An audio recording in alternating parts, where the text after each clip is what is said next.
It's not a text stream without some audio issues, man. That's true.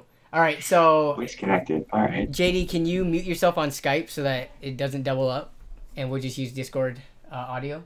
I don't understand why. I don't. He can't hear us still. He can't hear us, huh? He would have probably because his Discord settings I got volume doesn't. off. Yes. Okay. Look at that. JD's a real homie.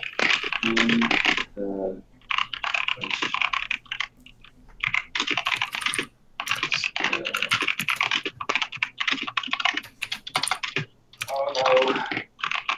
Oh, he's typing in Skype. Okay. Confused.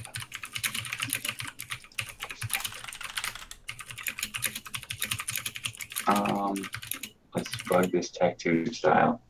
Turn it off and back on. Oh, you sound like the IT guy. All right. It's a recorder. Does it have to be RGB? RGB only. All right. You know what? Let me try it. Oh, lots of typing going on in the audio right now for all the audience members. Yeah, see, I get Are we live? We are live. Oh no way! What? What's up, guys? Let me get that chat open. Discord does not want to work with me now. JD cannot So currently hear excited. us for anyone who's here, so we're having a classic debugging They had a session. racing chair. Yeah, those are like way out of my. Wait, did you ask him to mute the Skype? Because I think everyone's hearing double of him. Oh, here.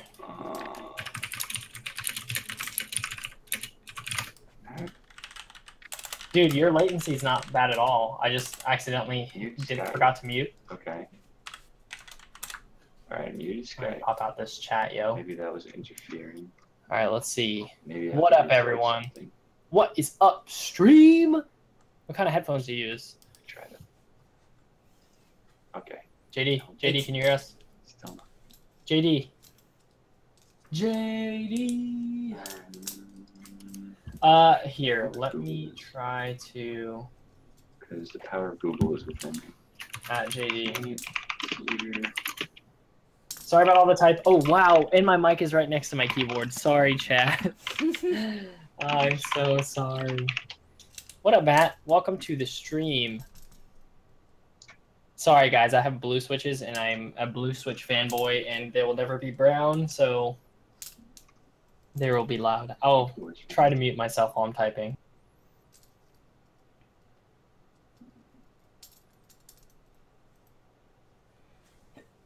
While we get through these troubleshooting times, let us know how your day was. We can get that started while we wait on this grace period for people to join in on the stream.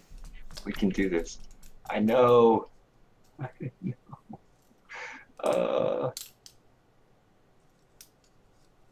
How many speakers do you have plugged in? Right now, I've got the Logitech ones in my right-click speaker on the taskbar. Okay. Playback. Yeah, the playback is working because I get all the notification sounds and everything. Oh, is this? You know how sometimes it splits? I But, wonder if Discord is split some reason to it's a not different working. channel Yeah, versus. how do I get the debug panel up? This Usually little I have to eye button, restart when right? that happens. You know what I'm talking about, Lee? Privacy and safety. Wait, Lee. Hey, Voice. I'm typing to Push JD. play. That's why I've muted myself. Sorry about that, Oh, guys. okay. And MCN, that's right. Blue switches for days. They're the OG. Fire headphones. And I'm a typist. You think his Okay, audio I'm channels are kind of mixed right now, Lee? You know how that sometimes Yes. happens? Like, I'm Yep. pretty sure, because he's still getting sound through his computer. It's just, I think when you open Discord, it's probably not going Go to through voice. to his headphones. Go cancellation. Hopefully he doesn't have to restart, because that is an annoying problem that I still haven't figured out how to do. In the meantime, let's Okay. see, what can Yeah. I do to, let's see. Under output device. Uh, Let's see if I can find output. Oh, okay. Is that it? Is that it? Yeah. Yeah! Yeah. What's up, man? Yay. Let's go. What up, Yeah. JD? Hi, guys. hello. We've been listening to you serenade us with your singing this whole time. Oh, man. Yeah, I know. It was terrible. I'm sorry. I didn't mean to make you guys go through that. Oh, no, not It's at all all. good.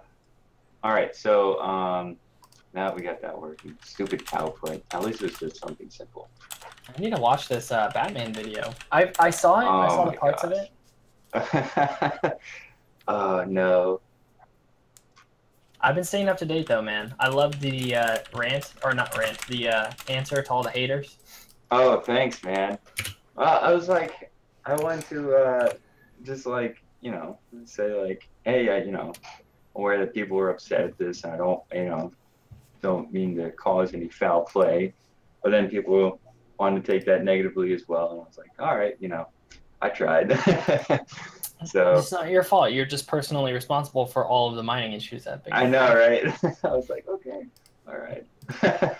Oh, I'll man. take it, I guess, because I'm the face. But yeah, it's all good now. Yeah, I have the headset up like this. I don't know if you guys know who Daz Black is, but he wears this headset like this, and you hear one ear, everything around you, and one ear, because these things will just block out everything. That's what DJs do, right? So that they can listen to.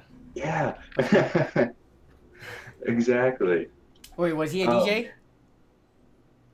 No, he wasn't. He's just like, I just need to hear something while I'm also playing the game. Otherwise, he gets like too like engrossed into the video or the video game he's playing.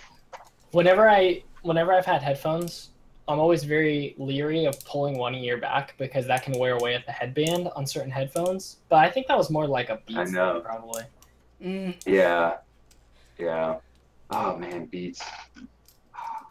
I do this the world thing. moved on from Beats. I do this thing right here. You curl around your ear. Oh yeah, have it hanging down, looking like an OG. Like yeah. Looks so OG that way. How do I think I usually just do it. Yeah, I do it back just like this usually. Yeah.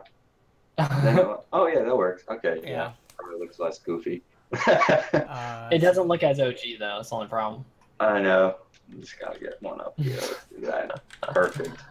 Yeah. So I spent like the whole day. Actually, funny enough, my microphone boom stand just came in the mail like minutes before the live stream. So I was just like, oh, awesome. Yeah, let's test it out. So I just like set it up in like 2 seconds. Did you get the newer? No, honestly, I didn't even look at the brand. I just bought the first one that was the cheapest one on Amazon. Best way to do it. Yeah, it was like $20. Had like 4 stars. I was like, yeah, that's good. I think I got the same one actually. Oh really? I had the newer one. I still have it, but this is like a floor stand too, so you don't have to like put it up on the desk because it was messing up my desk and everything. Oh really? Yeah, because it had like the black rubber on bottom, and then all that fun stuff. All right. So let's see. So we're about almost 10 minutes in. So dang, I forgot how do we even start this when we usually have guests. Okay. Hey, what's up everyone? Danny, Lee, and JD here. And as you guys can see, today we have a special guest joining us, JD Tech Gear. I have one of his videos playing. I'll link it if you guys want to go subscribe to him or check out his content. Be sure to do so. His most recent, very popular videos when he helped his friend build an Ethereum mining rig. Did you see that transition in that video right there? How he crushed those letters with the box? Quality. Oh, dude, that took so long to make. I can't even tell you how long. That took me like 2 hours to make that one little transition. And it's like a couple of seconds. Yeah. Those are the kinds of things I like. That's why I've been on a Casey Neistat trip, man. I just cannot stop watching his videos. He's so good at those little things that take hours. Oh yeah, I know, right? And you're just like, just the really subtle things. And you're like, oh wait a minute, how did you do that? Exactly. That was really neat. So good. Sorry, Danny, we totally distracted from you. Oh no, it's all good. Well, thanks for the shout out, man. Oh yeah, no problem. How has everyone's day been? Let's get started with everyone's week and days. And since it's your first time, JD, you can talk a little bit more if you want. And also, plug your own channel. Tell them about what you do and all that good stuff. So we'll start with you first, JD. Bottom up. All right. So my week. Let's see. I honestly don't remember. It's just all I do is just work. Same here, I'm on man. My grind with you guys. It's just like every single day. Yeah. And then I don't know. It's like every day I'm trying to find something new and innovative to bring to the channel between the community and everything. So I'm always like on the lookout for like new gear and stuff, and that's pretty much what I spend on my free time, which isn't really free time. It's cutting into my sleep time. But yeah, that's like, I'm like, who needs sleep? That's just like taking an extra 8 hours. I don't need that. And yeah, so what I do on my channel is, yeah, I'm just a guy who makes videos. No, I mean, you know, I do vlogs, daily vlogs, right? That's what you do, daily vlogs. Tech vlogs. What did he call vlogs? Oh my goodness. It's too close. It sounds weird. Yeah, I mean, I like to. My main primary mission with my channel is to bring people into the PC community, I guess, as far as, you know, because people look at PCs and they're like, whoa, dude, that's really complex. How do you build your own PC? I'm like, dude, you just follow the arrows and a couple other things and you're fine. You know? So it's just like, I want to bring that level of understanding down to as much to the surface as possible to make it easy for everyone to understand. And then do that in reviews as well. Because, I mean, granted, reviews can get really, really, really in-depth. But, you know, if you get so in-depth that you start losing, you know, what the viewer knows or what they do, you know, having some sort of context to fall back on when you're reviewing that, I think, is always a helpful idea in case, you know, they don't know what, you know, certain terminology is and whatnot. But yeah, that's pretty much it. And occasionally a Batman video, which is only one video, and some experiments. Hopefully more soon. Yeah, the Batman video. That hurt so bad trying to get that eye makeup off. It was ridiculous. That's dedication right there, man. How long did it take you to shoot the Batman video? Because I've never shot one of these where you play both characters, but I can imagine just the timing and syncing and memorizing lines. Ugh. Yeah. So what I did was I was like, I'm just gonna have two perspectives, and I know exactly where I'm gonna be sitting, and I know where exactly I'm gonna be standing as the two characters. So I was like, I'm just gonna keep it there, make it really simple. Add my lines like right by my side just to look by in case I need to look back on it, in case I forgot. Yeah. And then the syncing part was a little tricky because I have a USB microphone that goes to my computer, and then I have the camera audio, and camera audio, you know, compared to the USB is nothing. So syncing that up was a little bit tricky, and I had to do that for each clip. Or no. Oh no, what I did, I remember this. Okay, it was a couple months ago, so I barely remember it. What I did was I filmed one character all the way through, right? And then I cut that up into pieces with the synced audio, so I wouldn't have to keep resyncing the audio. And I did the same thing with the Batman character, because yeah, that would have been a lot more tedious if I did it that way. The interaction part seems pretty hard because you don't actually have someone, like, you know, giving you feedback and talking. Like, you just hope when you put both clips together, it looks natural. And it actually did. Like, that was, like, really good interaction. I thought it was really funny. Yeah, you know, I'm just glad it didn't come off as too much, you know, really, you know, I don't want to make an inappropriate reference, but some sort of acting. Oh, no. I saw exactly. Here's a question that I don't think people ask, even though, like, at the end of the day, when you're done editing, this is what you've done. Was there anything that you actually had to cut because it just didn't work? Yeah. There's always things that you have to cut, right? And it's like, yeah, you know, you don't find it that funny, but then again, who you know that's going to find that funny? So that's kind of hard to judge, especially with that video. But, like, for regular videos, you're like, okay, where am I being a little redundant? Where am I being, you know, dragging out a little bit? How can I make it more concise? And that's why I have to, like, script everything. Otherwise, I just talk forever. Exactly. I was just about to ask if you script your videos. Yeah. If I don't script it, I'm going to repeat myself a million times. Oh, I did. I remember doing that in the beginning. I had like a 20-minute video, and I condensed it down to a 3.5-minute video. I'm like, okay, nice. This is too much. Like, you know, just trying to get that all, like, shrunken down. I'm like, let's just write the script. I'll save myself the time. Wow. That's insane. I'd be in class writing scripts and trying to pay attention to, like, data mining or something. And I'm like, oh yeah, that sounds great. And they would ask me, the professor would ask me a question. I'd just like, I'm gonna have to pass this one off to my friend, and I just like turn around and look at him like, you got this, right? Yeah, that's where the birth of the channel really came into scripting, was starting it in my college class. Yeah, money well spent right there. So yeah, that's but the process is always changing, Mm. Oh yeah, Like, you find different styles and stuff. Has your style changed a bit since you started? Yeah, and matter of fact, I just tore down the boxes on the wall. Oh no way! Yeah, the boxes are gone. Yeah. How am I gonna know it's a real JD video now if there's no boxes? I know, right? So I was like, I love a bunch of different creators' styles. Like, I love this one guy. I saw him the other day. His reviews literally look like a movie. I'm not kidding you. It looks so cinematic. Taylor?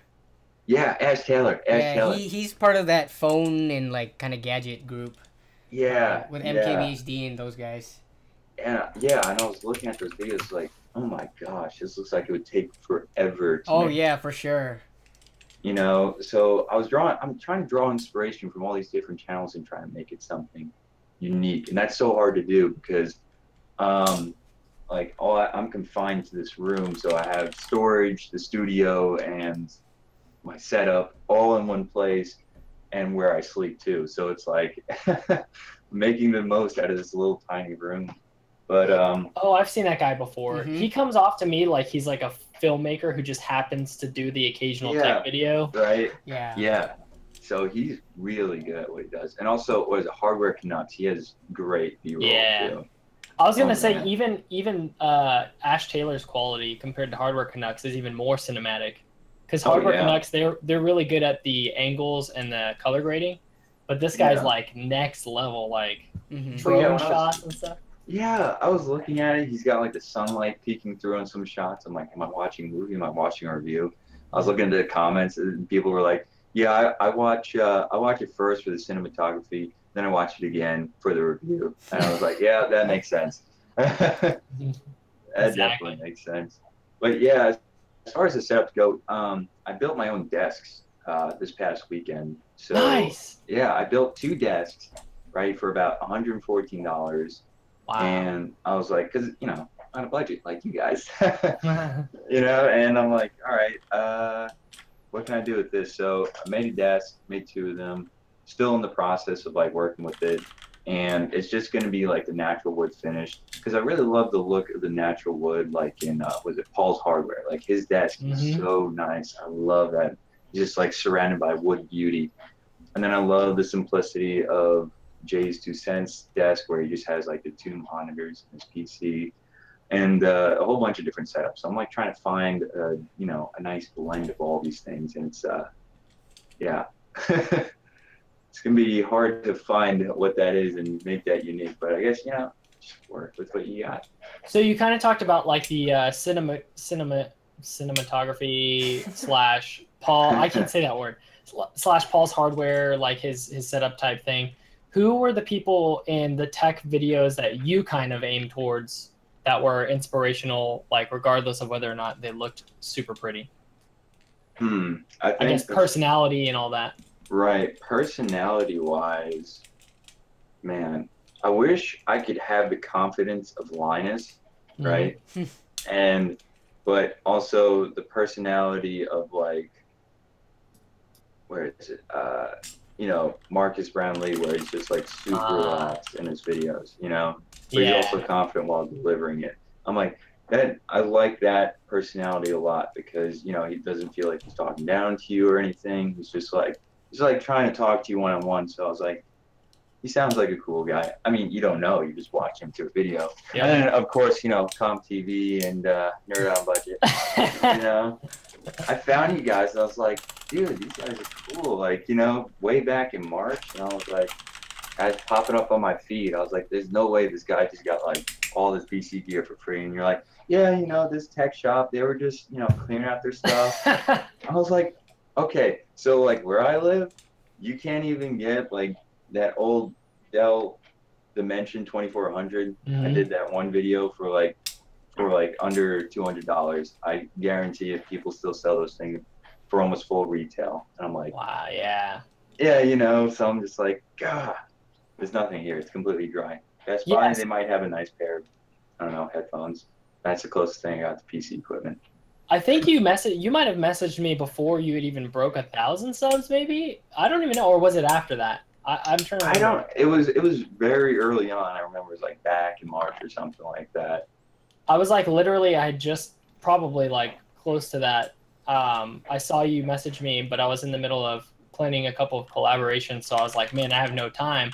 Yeah. But I don't remember if I messaged Danny before we talked to you again or not, but I was like, Danny, you need to check this guy JD out because he's got like he's got our ethos basically. I was like, he's super like he's got the whole package basically is what I was trying to explain to him.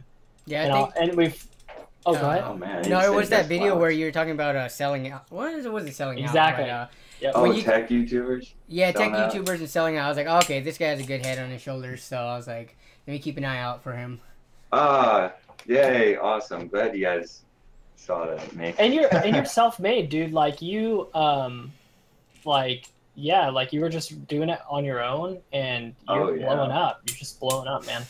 I never honestly expected any of that. Honestly, it took me, I started the YouTube channel in 2010. I didn't hit 1,000 until 2017. I was like, well, that took a little while. Hopefully the next 1,000 doesn't take another 7 years. Did you take a bunch of the videos off? Because the Fruity Loops one from 3 years ago was the only one here. Yeah, I had such stupid stuff up I'd never. Yeah, that's long gone. I had stuff on my cats and Black Ops 1 and stuff like that. That was, woo, those are some times.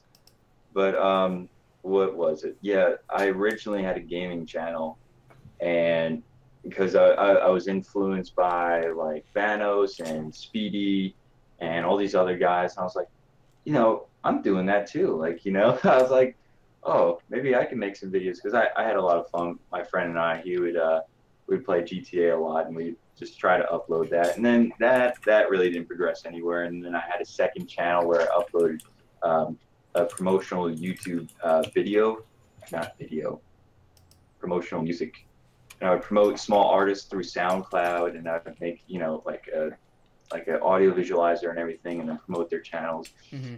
And that kind of stagnated, and I was like, what do I really, really like? And it just dawned on me, and I was like, you know, I like PCs a lot. Why don't I make something about that? And yeah, there I am. Somehow got here. And the first video is so bad, I can't even watch it. That's what you say for like a 2, 3, one anniversary video where you're like, yeah, you know what, I want to give myself a break. Here's a video of the first one ever of all time. That's actually a good idea. I'm gonna steal that idea. Post up one of my magic tutorials. Yeah. Oh man. You did magic tutorials, Lee? Yeah, I did magic tutorials with like 10 frame per second webcam. Like you see, it's all blurry and like, oh, it's so bad. What was that? When was that? That was like 07 maybe. 07. Yeah. So HD was still coming around and probably pretty expensive. Oh yeah, there was no 1080p was like $1,000 camera or something like that. Like you had to be pretty well off. Yeah. Oh man, I remember that. I remember. Oh, go ahead. Sorry, I didn't mean to interrupt. No, you're good, man. I remember seeing the first 720p video, and I was like, good golly, this is so crystal clear. I can't imagine it getting any better. Boy, was I wrong, man. As like YouTube went on, now they do 8K, I'm just like, yeah, that takes up way too much space. Well, the funny thing is, we try to play, even just trying to play a 4K video, it takes me forever to buffer, and I have pretty good download speed. It gives me auto 144p all the time. I'm like, all right, that's when you know you're truly on a budget. Yeah, it's giving you auto quality of 144. Yeah, my chair is really squeaky. I'm sorry. You don't get that college fiber going on? Oh, no. Got none of that. I wish, dude. I wish. Any sort of Google Fiber would be amazing. Love to have Google Fiber. Was it? Doesn't Jay have that? Jay's 2 cents? That's a good question. Plays. He has 1 gig upload and download speed. That's insane, man. Dude, GTA in like a minute and 4 seconds. Yeah, 240p for days. Who said that? 240p for days. RTP fight. Yeah, 240p for days. Yeah. That's what I do when I'm on mobile. When I'm on mobile data, I just like switch it to 240. Yeah, just like whatever takes the least amount of bandwidth. Struggles, man. Struggles. Well, Danny, how was your day? Back to that, right? Day was good. Getting busier at work, that's about it. And then trying to do videos, and then it sucks because I'm not sure when you guys work on your videos, but for me it's like that Friday, Saturday is the most time I get to work on videos. Yeah. So when you do have something going on, like I have weddings and bachelor parties and stuff coming up, that eats into most of the like editing time. So just trying to work that out and try to keep a consistent schedule still. Wait, so we all know Lee's schedule as of now, but JD, do you have like a consistent upload schedule, or like do you have days that you always upload just for the viewers? Not. Okay. I tried having one and I couldn't stick to it. Okay. Because I was what was it? Since the beginning of this year, I chose like the hardest year to get starting a YouTube channel, honestly, for myself. Because the way with my schedule worked for college is like I had all senior level courses and I was taking 6 courses. And while 5 was already like well enough for me, and then like 6 was just like throwing me into garbage can, literally. And then and I can only work 1 day a week, and I was trying to provide videos, so reviews were really stagnant because I was trying to grow at the same time, and like companies like this dude has 12 subscribers. Oh, I can't do it now. So I was like, okay. So yeah, that was tough. Yeah, that work-life balance and work-life YouTube balance rather. Like, I feel like if I was in high school, I could do more, or even college still, compared to after the fact. So everybody out there in the the viewers and stuff, all you young guys, take advantage of it, because once you have bills and responsibilities, that has to come first. Yeah. That's what Marquez Brownlee did. Started when he was like 5. Yeah, those videos. Oh my goodness, his laptop reviews. He reviewed like remote controls, and like yeah, he just did anything he could get his hands on. Hey guys, it's MKBHD here. But yeah, Lee, how was your day? This drill bit. And it's good so far. I love watching his first video. I'm like, started from the bottom right there. Started from the bottom. Oh yeah, golfing videos too. Look at this guy. Look at this kid. Here's what I'm talking about. Media remote control. Oh, unskippable. Come on, Marquez. You don't need that money, do you? How many views are on it? 255 or something like that. 255,000. Oh man. Look at this kid. Yeah. Oh yeah. I want to see this. I so feel for him. Oh my goodness, that is amazing. Best review ever, right here. Dude, the fact that he came from that, it's just like, oh my god. I know. He's grinded. That's 2009. Yeah, 2009. So finding, like tutorials on like all these programs that YouTubers use now is just like, it's probably a lot more scarce than it is now. Yeah. I mean, if you have a problem, you can pretty much look up anything. Back in 09, HD was still coming around. Oh man. I noticed it says Marquez Brownlee. How long ago did he change his YouTube channel name to just his name? It's been like that. I thought it's been like a year or two at least. Okay. Yeah. Nice. I love his even just watching those Q&As. Once you're that size, just like the personal videos are really cool. Yeah. Yeah. Oh yeah. You see the more human element of it. Exactly. That's kind of what happened over time. Just when you're when did you first get into YouTube, JD? Just like consuming it? Consuming it. Oh man, I was a consumer for a long time. I was, because I really like the platform because I can just like infinitely watch videos on stupid stuff. But I think I really got into it around, I don't know, maybe 2000 and I got into it when zombies was really popular. And then I kind of left for a while, and then it came back, and I mostly used it for for like reviews on movies and stuff like that. Watched a lot of Jeremy Jahns and stuff like that. And then it kind of just like expanded into music, movies, and technology. And then that like kind of like spread everywhere. And that was like back in 2013. I really got invested into the platform. Nice. Yeah. Can you remember like the big people at the time that you first got in? Like who were like the most subscribed and like the front page every week when front page was still a thing? The trending page is so much different from what it used to be. Yeah. You remember seeing like the same people over and over again. Now it's just all this weird stuff. But back when most viewed would actually be the front page instead of instead of something on CNN. Basically, Fred and Ryan Higa always. Oh my gosh! I watch Ryan Higa still to this day. Yeah, he's still like somehow still creative and funny. I don't get like he's how. He's so witty, just like the kinds of like puns and things that he comes out of like nowhere. Like, come on, man! That guy's like he's gifted. Oh yeah, I remember watching his Illuminati video, and all the way at the end of the video, he like pulls everything together. I'm like, how'd you pull that together? Oh, Smosh too. Yeah, like the Pokemon videos and the Power Ranger one.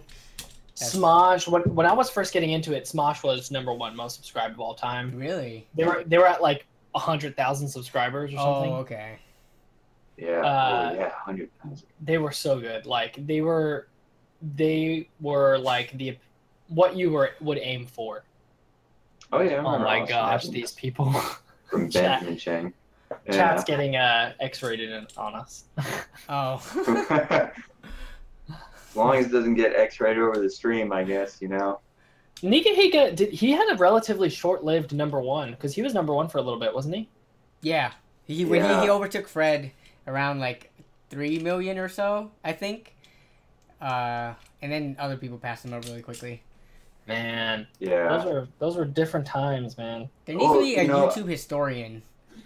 I think it's because Ryan Higa, like, you know, his videos only come out like once a month, right? So he always put like all his time and effort. I guess he didn't post as consistently as like PewDiePie and some other people, and that's why they got so high up. They got a leg up on the competition, or at least, you know, just being on the platform compared to everyone else. Sure. Yeah, now gamers are like the top, right? Like the top. It's weird though, because like PewDiePie doesn't even do games that much. Yeah. Does he not anymore? I haven't watched a video from him for a while. He's just a personality mostly now. He does reaction videos. Oh. Which, I mean, they're great, but he'll do games, but like it's not the centerpiece anymore. Yeah, you're right. Yeah. And like some of the channels, they got really big and then went straight to drama because it works, you know. Oh man, I can't stand YouTube drama. It's so bad. Or is it between you know, like all the people that were on Vine that came over here and then the Pauls. Oh my gosh. But they're on with The Rock, man. That's pretty cool. Yeah. Oh man, I don't understand that. Like The Rock. Like it's smart. It's smart marketing on The Rock's part. That's what that is. Yeah, because he's building his channel using them, like. Yep. Because he has less subs than them, but yeah. Oh, they're taking all the YouTube money. Oh yeah.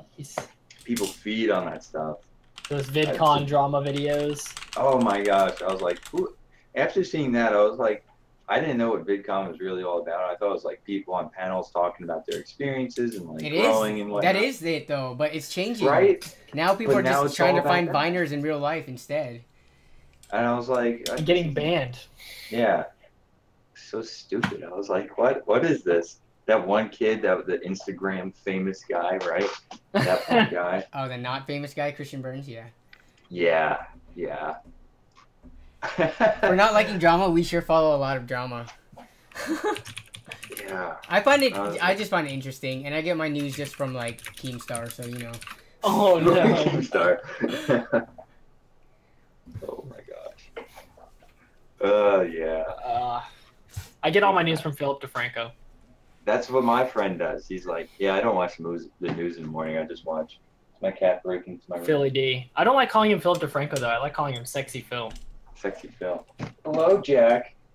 I actually have a video where I parodied Sexy Phil back when he was still Sexy Phil. He had his what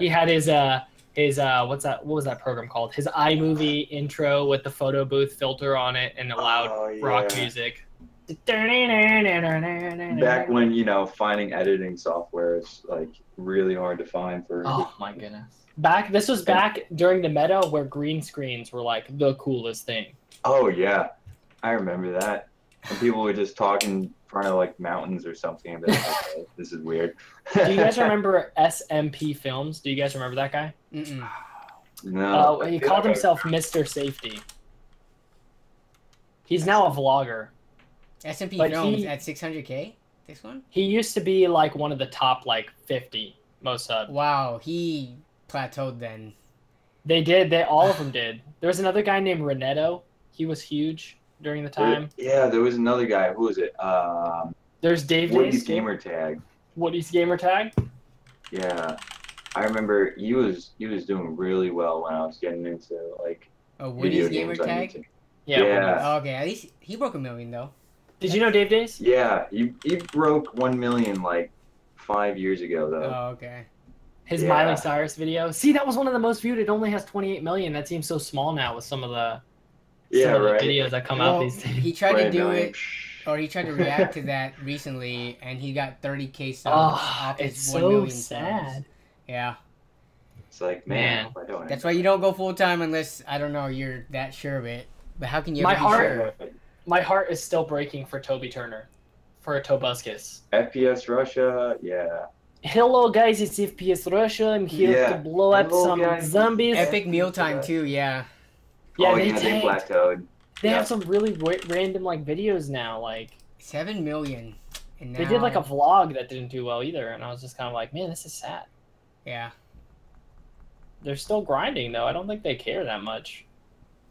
I mean, they're still getting views on their old videos, and that still brings in income. So it's true. That's how YouTube. I realized that, you know, at some point where at first I was like, how are some of these people still being YouTubers when they don't get enough views currently? But they have such a big backlog of videos that it like you just stop making content and you still get money. Yeah, exactly. And honestly, like, yeah, they're probably, some of them are already businesses, so they already have other sources as well. Oh yeah, people are starting to complain about we're not looking at deals. They're like, where is it? Yeah. Rest in peace, old YouTube. Okay, that RAM deal I found a couple of weeks ago, that was like by far the best deal I've ever seen in my life. Wait, what was the price again? Last year, it was $85 for 16 gigs of DDR4, 2133, but it was overclockable to like 2933. Wow. I read a review that someone was saying that RAM was incredibly overclockable, and I was like, oh. If you overclock RAM, you know you're legit. Yeah, I'm not too good about the latency and the timings and all that, but I was like, yeah, I haven't touched overclocking RAM, especially since I think you do that when you reach the point where there's, you know, you're pushing like the last however many % of performance, but before that, I don't see the benefits, especially with the time that you have to invest into it. Yeah. What about Ryzen? Ryzen would be worth overclocking. Yeah, Ryzen would be. So maybe that's when I get that build up, I would play with that. Assuming I don't cheap out and buy the crappiest RAM with like no heat sinks, which I probably will do. Yeah, what was it? I overclocked that Asgard RAM. I wonder where I put that. Those LED RAMs that look so gaudy, I love those. I don't care how stupid they look. They're amazing. I was like, I don't know what it is about these things, but I just stare at them. I got them to overclock to 2666, no problem. I didn't feel like overclocking it more. But then, did you guys see the video where I tried pushing my 1700 to 4 gigahertz? No, I didn't see that one. Oh yeah, so that was interesting. Oh man, I didn't show the footage, but when I tested that overclocking the Ryzen 7 14, I had the stock cooler on there, so doing that wasn't the right idea. Mm-hmm. Oh yeah, I remember that now. Yeah, on stock cooler. That's How far did you get? Yeah, I got to stable. Stable, it was like 3.85. Nice. 3.9 a little bit. but the stock cooler wasn't keeping up. I think because the BIOS revision that I had was still a little unstable for overclocking at the time. I think they have better stability now for the motherboard that I have. So I'm going to try it again because I really want to push that thing. And if anyone doesn't know this, what is it? Ryzen 1700 is $270 on Amazon, which is a complete steal. $300 for me because of tax. I saw that. I wanted it, but I oh, can't. Is it tax? There's tax for me because I'm in Washington. Amazon is like located here. Oh my god. Some people, if they can get it tax free, then yeah, that's a great deal. But that 30 extra bucks kind of kills it for me. Yeah, seriously. Oh, that sucks. But Danny, you saw right where my eyes went, right? Let's see. On Slick Deals? Well, this thing looks like a fidget spinner, even though it's not. You looked at Rocket League? I looked at Rocket League, man. This is a good price. It's normally 15, so it's 33% off. If you buy on the gray market, it's been $10 since release, but still. But Green Man Gaming, they're not really gray market. They're actually legit. Their keys are legit. Yeah. Really? Yeah. That's hard to find. I mean, for Steam, let's see. I'm pretty sure Green Man Gaming is legit. Of all the websites compared to like G2A and stuff, like they get it from their actual people instead of stolen credit cards. Yeah. Let's see. Oh man. Rocket League for the win, Easy PC. I like your name, Easy PC. It rolls off the tongue. Oh, you know what monitor I've been checking out? It's a 144 hertz panel on Amazon for $189, which really isn't that bad. Oh, wow. 144 hertz. What's the resolution? It's 1080. 1080, but, yeah. Yeah. But it's got solid reviews. It's from Acer or Acer. It's 24 inch and it's at 190. And I think that's really solid for a 144 hertz panel. And also the Asus 144 hertz panel, it also has 3D capability, is 205 right now, which is usually around 240 to 255. At least that's what I bought it for. So if anyone's in the market for 144 hertz panels, those are really good. Is 3D still a thing? Like, do people still? I wonder. No, you know. It seems like it kind of fell off the map. 3D gaming display? What does that even mean? I tried it, but I needed all these extra plugins from a monitor, and I just didn't feel like dealing with it. But I think I've had it work once, and I was like, oh god, how do I switch it back? Because everything was just red and blue. Does the game have to be designed in 3D though? Like, how many developers do that? I tried doing it, but I couldn't get it. I don't know. Well, TVs now what they do is they slightly stagger two views, and then the glasses merge the image back, and so it kind of pops out a bit, and the natural contouring makes it look kind of 3D. Right. It's not like a movie where there's particles that are specifically designed to go 3D. Yeah. But like it seemed like it just kind of lost its novelty, like because even YouTube used to have a 3D option. Oh, it did? I didn't even. Yeah, I remember that. It's 360 VR experiences, obviously night and day. Like it's totally different technology at that point, but but yeah, that kind of went away not too long, or a while ago. I mean, I think it would be really interesting to try 3D gaming, but you know, what kind of horsepower are you going to need to drive that?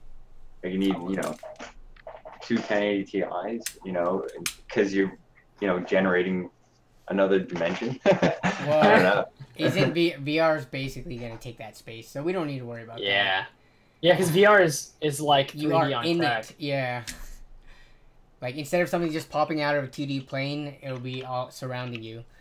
Yeah, it's like the fourth dimension on steroids. Davin Pot says that's a bad 144 hertz monitor. Let us know why you feel that way. When yeah, I don't really pay attention too much to high refresh rate yet. Anyways, maybe soon, but too cheap. I had that monitor. That monitor has great reviews. I've actually had that exact monitor on my wish list. Oh, yeah, about wish list. Okay. About a couple of years ago, it was like 260 or something like that. Yeah. 120. I've never seen a 144 hertz go for 120. Like, I'm not sure if I believe that. If you can find the link or wherever it was posted, it would have been on Slick Deals or Build a PC sales. feel free to show us because 144 at 120. That would have been like top of build a PC sales, I think. Yeah, that exact monitor has like brothers and sisters from Acer that look exactly the same, but are not 144 hertz that go for like $100. Yeah, they might be like 75 hertz or something with FreeSync, but 144. I had the old one. Oh, sorry, didn't mean. No, you're good. I was just gonna say I had the 23-inch version of that. Was my monitor I had for like 5 years, and it looked exactly the same. You get dead pixels or anything? I had one dead pixel when I bought it, but I got it refurb. Oh. Okay. 1080p Stone Age resolution. I'm living in the Stone Age then, because I'm still ultra wide 1080p. Ultra wide 1080p. Oh man. Yeah. Starting to stretch those pixels. Yeah, but for editing, it's really nice because of the longer timeline without the split in the middle. But that's a thing that I was thinking. For gaming, I just sit far back with my controller on like GTA or something, or Rocket League. Yep. It's like in the room next to you. It's like all the way across the hall. What are you doing? I'm playing the game. Hold on. Wait, did you ever do a setup video, JD? Like, what's like your monitor and stuff like that? I was thinking about doing that because I'm completely switching over the setup. So I was like, maybe I should do a tour of my old setup. Yeah. You know, it's 2 videos, man, because then you can do the update. I know, right? So originally it was so much different. But yeah, originally I just had the Asus 144 hertz monitor. So I really wanted that smooth refresh rate because I was a console peasant for the longest time. I kid you not. I was 360 ride or die till the day I died. So I was like, let me try PC gaming because I was just so fed up with my laptop. Okay, little side note. I looked up the processor in my laptop and it was $4 on Amazon. I was like, okay, wow, time to get a PC. But yeah, I went with the 144 hertz panel, and then I have an IPS panel by Asus, both 24-inch. The IPS is more for like doing the thumbnails and stuff like that, and some color grading on the occasion because it has more of that color accuracy than the 144 hertz panel. Because that's a TN panel, and the IPS is way more accurate. It's ridiculous how much more accurate it is. But yeah, that's basically it. And I used to have these really clunky speakers. You guys, I don't know if you guys saw this, but I had that review for that LG speaker system a while back, I think around last Christmas. It's a great speaker system, but it's just so massive. Like I couldn't fit it on my around my desk to make it look nice. Yeah, so that was the only problem with that. But and my desk is made from a garage shelf unit. Nice. I never bought the desk. I just took the garage shelves out of my parents' garage and I just made a desk. I was like, I think I'll go with the budget option. I already spent enough money on the PC. Yeah, that's where it counts though. I'd rather game on a cardboard box with a 1070 than a really nice setup, but be running on 1050. Yeah. Charles from Tech Always. Oh. No, I think he's at a 480 right now. I think. But I think he had a 960 with like a tempered glass case and all that stuff. He had a 780 Ti for a little bit too. Oh, really? 780 Ti is good. Still. Yeah. I think that might still be his. Still.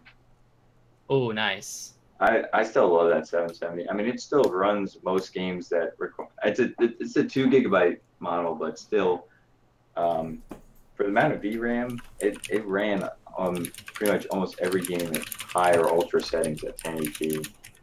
And ran well above 60 FPS. I was like, dang, do I even need to upgrade? And then I got for Forza Horizon 3. I don't know if you guys had a chance to play that. I've not. Too cheap. Yeah. I hate playing new games, especially racing games, because I never play them. Yeah. Even though they're beautiful. They're gorgeous. Absolutely stunning. But as absolutely stunning as it is, it chews up so much VRAM. You're like, oh my God. I was like, screw this. I'm going to go with the 1070 and just have 8 gigs of VRAM with GDDR5 memory. And, you know, I was like, wow, the difference was insane. How is that the MSI, the after, what's it called again? The Gaming X version. Yeah, Gaming X. Is that the one that you had in that video? Yeah. He pulled out that fat wad of cash and we're just like, I felt so happy when I saw it come in the mail. I couldn't believe it. Oh man. I'm like, this isn't here. Is that what you This stuck is in the great. Dell PC? Yeah. Or I I love couldn't that. stick it. That was I'm great. gonna stick it in the XPS though. See, XPSs are a different ballgame though, because I have an i7 860. That's almost Really? it's only like slightly less than an i5 2400, which is funny because it's i5 versus like an i7 from Yeah. a couple generations before it, but it because they're the 900 series of the i7s of the old ones, like the 980X. Those are actually still like you could use one of those and still game like really well. Yeah, I still see people using those, and of course they want to upgrade from them, but they still use it to this day for games. I'm like, oh wow. Yeah, it's not going to be too much of a bottleneck. Like, of course, if you compare it to like a Ryzen CPU with like a new RX card or something, it's going to Yeah, with that 14 nanometer architecture. Oh so, yeah.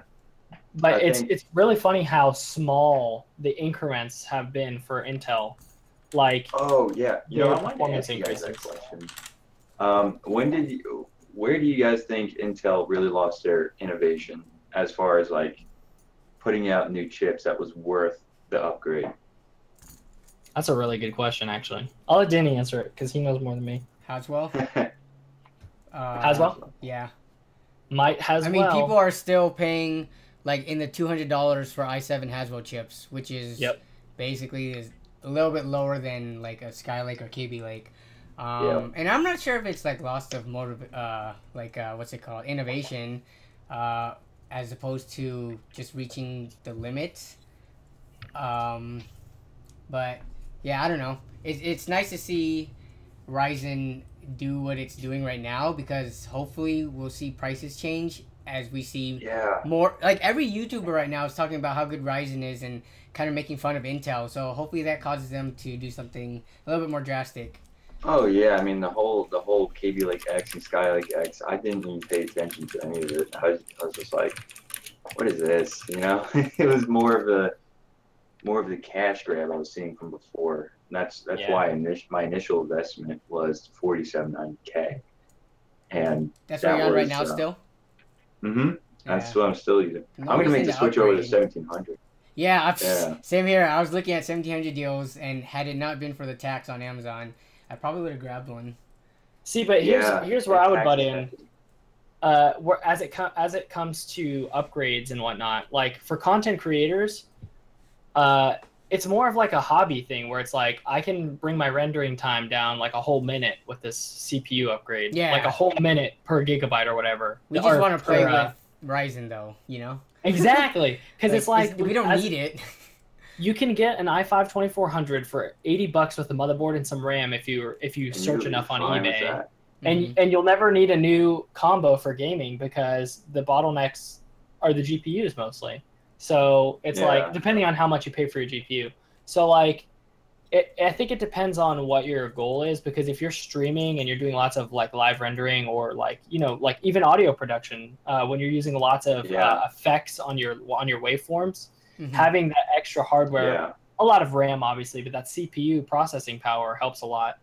So the upgrades, the incremental upgrades make more sense. But obviously Intel, after a certain point, they had no competition, so which is never good in a market situation. Nope, absolutely not. So they did it because they could. And I just find it really funny how their enthusiast line releases so late compared to their other, because Threadripper's coming out not too long after Ryzen came out. Was it August? I think it's coming out. Yeah, so it's like, that's smart. Like, AMD is smart. They're releasing aggressively, and that's why it's so good for Intel.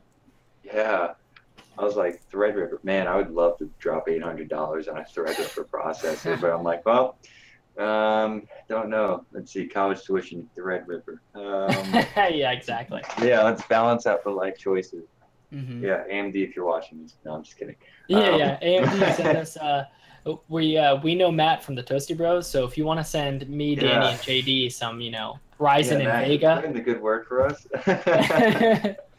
Oh man, yeah. I mean, the 4790K, I would still recommend to this day for people, just because you could probably find it on eBay for like $250 or $265, and I think it still has almost identical IPC to the 7700 and the 6700K. It's so funny how minuscule. Like, it just doesn't make sense. It's like, you know that they have the capability. I just think they just got too comfortable with, hey, we can make the money. Might as well give ourselves time to stretch it out.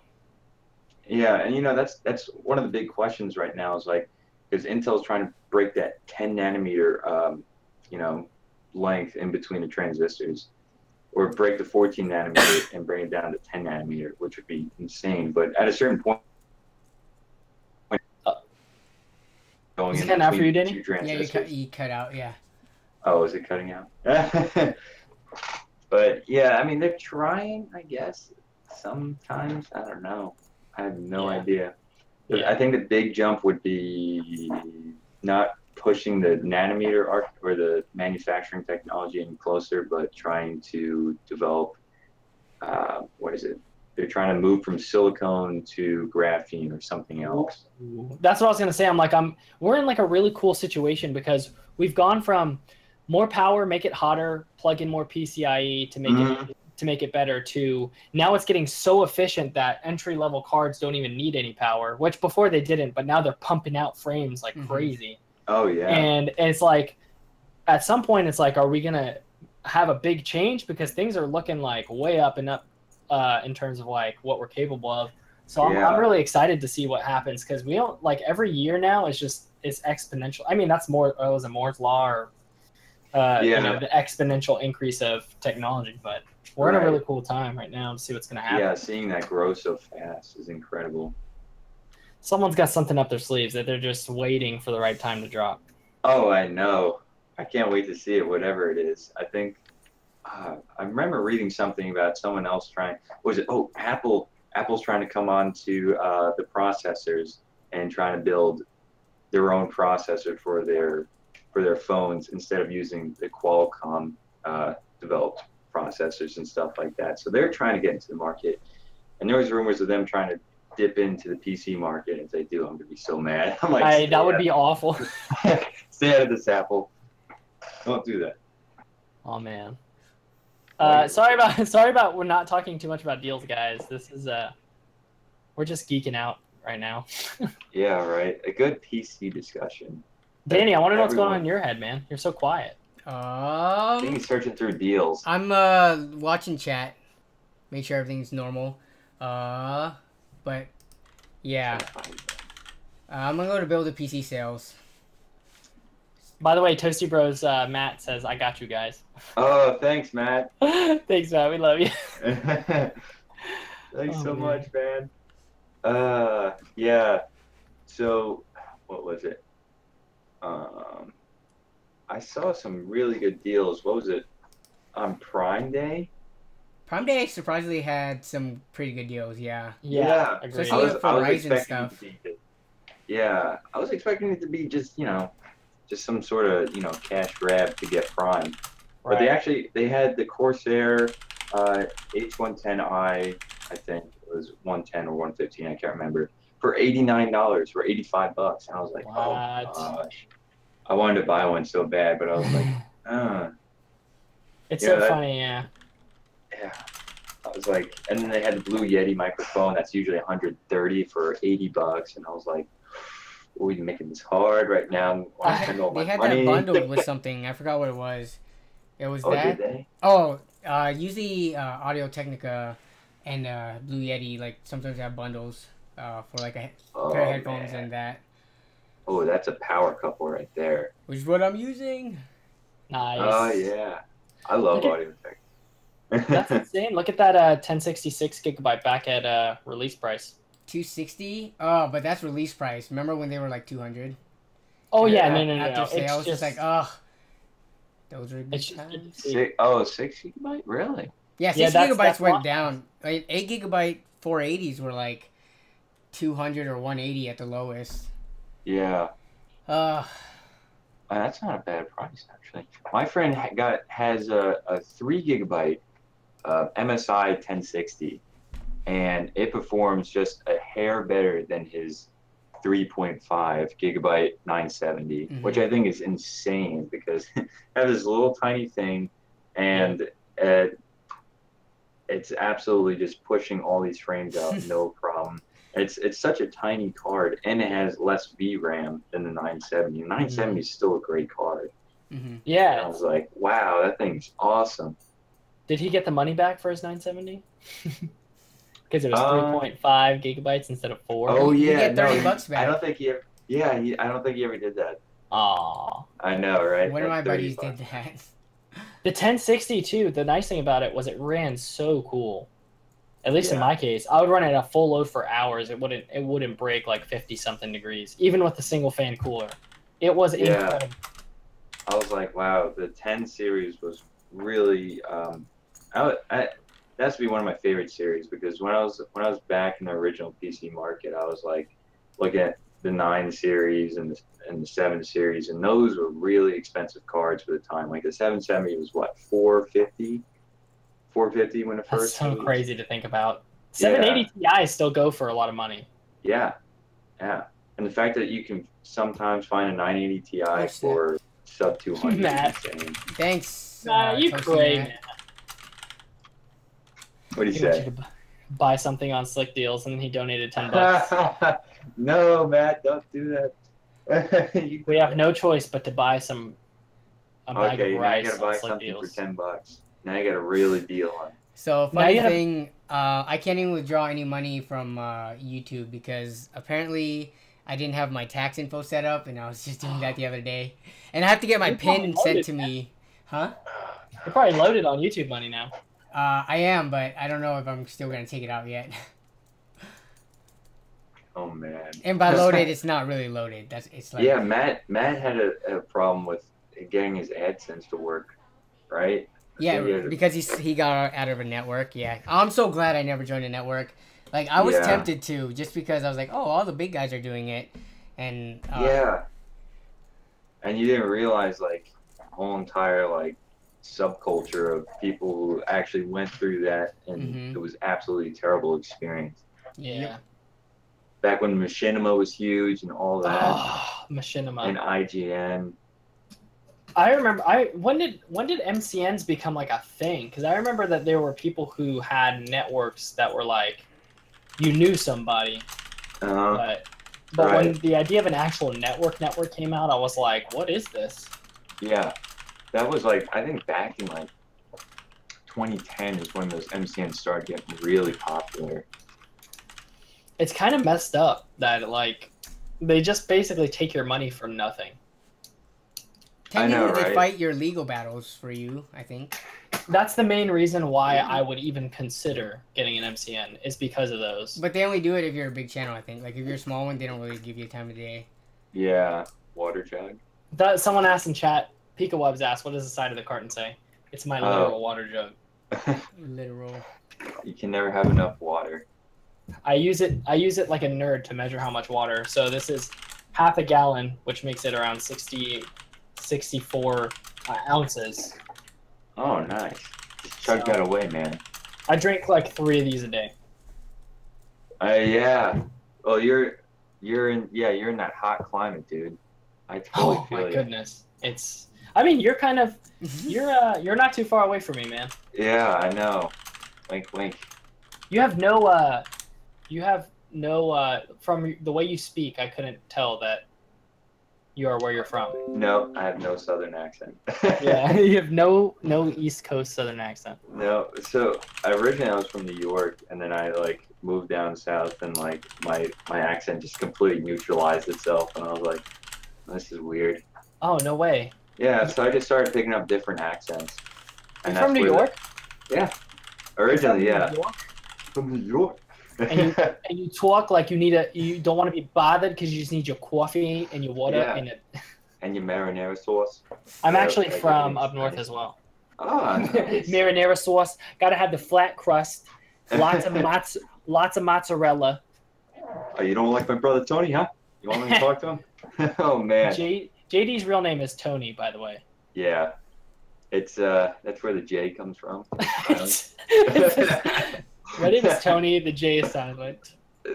Okay, it's Italian. Okay.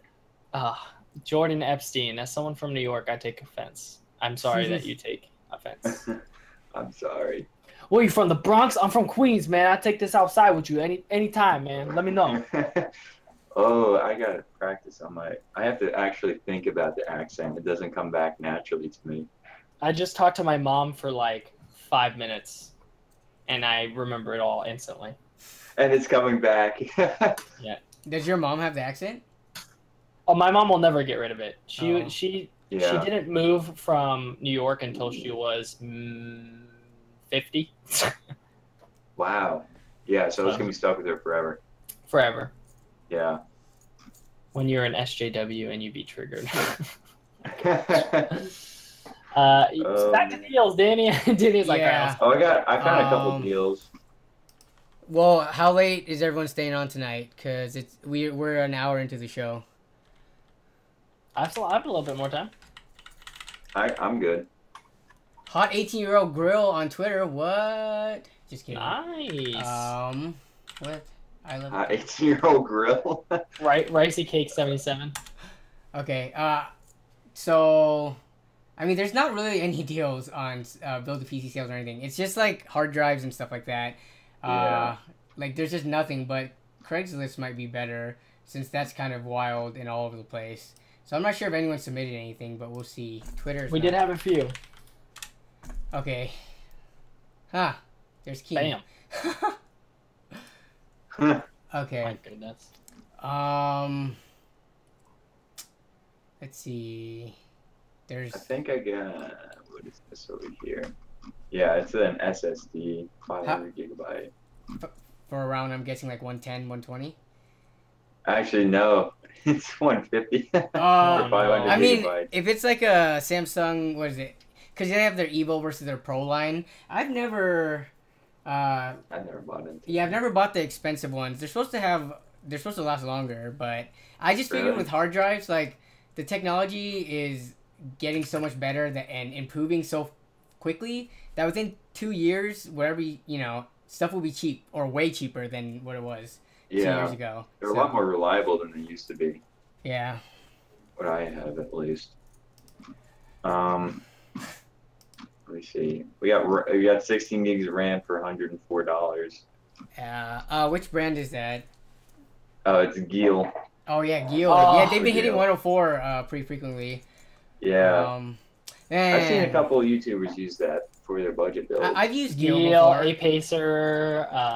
Giel's one of those giant heatsink ones too, right? I don't. Yeah, that's a thing. Yeah, the triangle. I can't do that. Yeah, it's true. With the lower end or the cheaper or more inexpensive RAM, they always have like bigger heat sinks. I don't get it. I love them.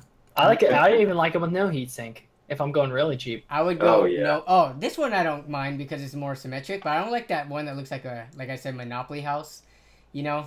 Oh yeah, the one that I posted. Yeah, Monopoly House. I mean, it's RAM. If you can get it if it's cheap, then grab it. But if you had a choice, I like kind of less flashy looking RAM. Even though this is pretty flashy. Holy crap! Why can't everyone just do G-Skill Ripjaw style for the rest of life? Oh man, but that old DDR3 RAM. Well, which Ripjaw is the one with the serrated teeth or this thing? So there's these ones, and then where's the other one? I like the old school ones just because they're no oscilloscope one. Wow, are those gone forever? Where are they? This is making me sad. No, they're definitely around. I still see them. Yeah, and they're being sold for more than when I bought them like in 2009. I think my internet's pooping on me because Newegg is just being very. Oh, here it is. There it is. Yes, I love those. Oh man. Those are really ugly now that I think of it. Even though I like them for nostalgia's sake. I love them. Right? You remember back in the day, everything was so gamery. Mm-hmm. Everything was black and red and blue and LED fans. You're like, whoa, LEDs? Like what? I love how I'm still using those old school LED fans that don't have like fan speed control. I'm still using them. They're just straight Molex connector. Exactly. I bought the same ones from Roswell. Yeah? I just bought them again when I rebuilt my PC. Wait, are you really connected to Molex? I thought they usually have a 2-option Molex or 3-pin.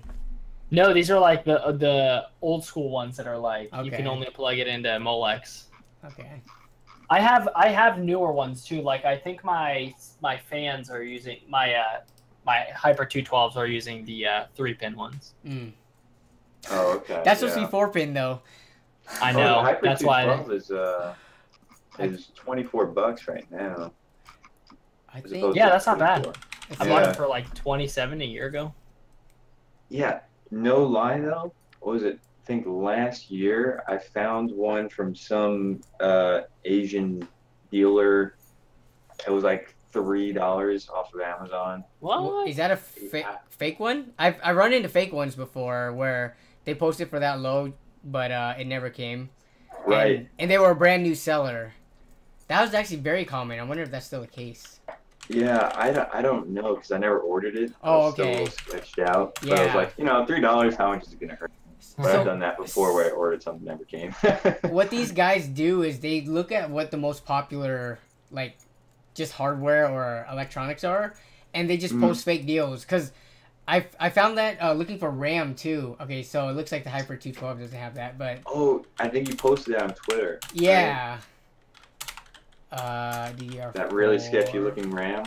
Well, let's see. If you ever go through here and you look at any of the other offers and it is like way low priced, then it's probably a fake account. But it looks like Amazon did a good job of cleaning them up. That's good. They cleaned them out on Prime Day. Yeah. Yeah, you're like, all right, boys, let's get these babies out of here. I wish Cooler Master would make like a small version of the Hyper 212 that could compete with the Cryo Rig. They do, but they're worse. Like Cryo Rig is able to make something that's equivalent or in some tests better in a smaller package for cheaper. Like that was it, the mini M9. The M9, yeah. Yeah. And then if you look at 212 prices, which is $35 regularly, or without rebate, the H7 just kind of beats it out and looks better. Like they need to update that. I think. Yeah, they need to update the look because the thing with massive heat sinks is they look so massive to everything. That's why I was like, that's why I really like the Wraith Spire from and it came with the package, and I was like, dude, that's awesome. Low profile RGB strip. I'm sold. And I was gonna say, for those who don't know what your current system is, well, I guess you could save that for a setup video as well. Never mind.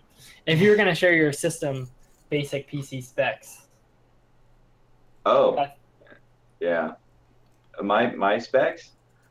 I mean, you don't have to share them. We could just tell people that they need to watch a video. Right. Okay. Well, I can tell some of the specs. Yeah, originally, I had a 770 in there. I had the 4790K, like I said. Yeah, I had the 212 Evo. And then I wanted a 750 watt power supply from EVGA because when I was looking at power supplies, like their quality was just like unmatched with anyone else at the time. I think I snagged that for $75, fully modular 750 watt. Nice. And now it's like 105 or something. Wow. And what is it? The Entho Pro case, the full power. Yeah. That's a nice one. Ooh. I absolutely when I first bought a case, right? It was a Rosewill, I forget what it was. And then I was like, man, I should really update the case. I didn't really think about, the case too much. I was like, just put the components in there. I don't want to really care about it. And then I looked and I saw that on Linus's channel, and I was like, holy smokes, that is beautiful. Look at the size of the fan in the front, that 200 millimeter fan. That's crazy, man. Yeah, the airflow was ridiculous in that case. I would still buy that case today. It was, and it's so modular. Everything inside of it is absolutely top-notch quality. I was like, Fantex, you have my loyalty right from there. I'm still waiting on their email. The Evolvus. I like their Evolve, but oh my goodness, it's way more expensive. It's like almost double the price. But it looks like a Mac Pro. Yeah. Oh, Pika Wubs asks, where did you learn the art of wearing your headphones like that? I learned that from Daz Black. If you guys don't know who that is, you should check him out. He's really funny. He does a lot of reaction videos and stuff. Was he a Viner? Yeah, he was like one of the only Viners that wasn't like completely you know, actually has a head on his shoulders and Oh, like okay. is well rounded. He doesn't show. Yeah, there's Oh, Dad. okay. Yeah, there's Dad's Black and there's Dad's Games. So I watch Dad's Games a lot, and oh man, his reactions are hilarious. Love that guy. So if you ever, yeah, if anyone in chat needs someone funny to brighten up their day, I would recommend Dad's a lot. Like I show them to everyone I know, and they just watch them every day now. Mm. Man, reaction videos seems like it's like such a nice way to create content because you literally just sit there and like. I know, watch it, yeah. Oh man, is there like copyright issues there, or do these people That's what just I not? was thinking. Fair You know? use or whatever. Yeah, I don't know. Some of the bigger channels, like there's, like they do reactions, and then if the person doesn't like the way they react, like they try to file a copyright claim and stuff. So it's just kind of a gray area that it's kind of risky to get into that type of a channel. Yeah. And what else was pretty risky? Like the way you guys watch Cinema Sins at all or Honest Trailers? And if you try to do you know, something like that at such a small size, it's so easy to get copyrighted for that stuff. Mm-hmm. You know, because I'm sure they have lawyers and stuff at the size that they're at, or something within an MCN or something that they can, you know, negotiate with and have an agent that allows them to use, you know, movie footage with proper credibility. So that anything in that movie genre is really hard to get into. That's why the tech space is pretty safe. That's why, like, you can do almost anything. Like, at first, when I first made videos, I was worried, like, do I have to, like, not put Cooler Master, you know, logos and stuff? Yeah. I wasn't sure. How was I supposed to know, right? But... Yeah. Or Google Images. Yeah. Google Images, yeah, that too. Like products, like just straight up, not even just logos, but like, if I'm explaining this GPU, do I have to take my own picture of it, or can I use a stock photo? Yeah, exactly. I use stock photos now. For like, me too, for like when I edit things in and stuff. Oh man, yeah. Still using that Google Images. I mean, got to. There's this like, there's such a low chance of, even if you did, you know, use something that someone didn't want you to use, there's such a low chance. Oh, that's a bad way to look at it, though, now that I think of it. Like, just because I can get away with it, I should, you know? Yeah. But, I mean, it's a picture of a GPU. It's not like you created it. You took a picture, and it wasn't even supposed to be for, like, artsy purposes. You're sharing it on Reddit. Come on. And the general purpose of fair use is that you're using it in a different context / way, that you're not completely ripping off someone's material. Yeah. So it's not like you're selling something and you're saying, like, blatantly, like, this is my photo. I took this photo. Everyone loved this photo. Pay me $10. Great. Like if your thumbnail just, you know, use something that was completely used and made up by someone else. Thumbnails. I think if you edit it, I think that's fine. But I think if you take a thumbnail of someone else's picture, I think that's kind of messed up. I don't do that. I do all my thumbnails from scratch. Like, I mean, if you took, like, let's just say a render, or, you know, just like a PC case, and then you know, you do the deleting thing and then outline it and I guess put it in, like, in front of, you know, some 3D art. That's what people do. Yeah. That's fine. Ooh, that's hard. But not just like if some guy took a picture of the computer in his house and you just used it directly as is. Yeah. I'm having so much fun right now. I know, right? We're not even looking at the deals. You know why? Because deals are so stagnant right now. Yeah. Yeah, it's I look pretty bad. every single day. I am looking through everything I can find. Yeah. If a GPU company right now, or a company that sells GPUs, or even a company that has GPUs to sell, they don't even need to be like EVGA or like MSI. If a company were to have a GPU blowout, they would probably sell their entire inventory like in a market. Because the hardest thing right now is that not only are GPUs too expensive, but the deals are obviously too expensive because it's a relative price.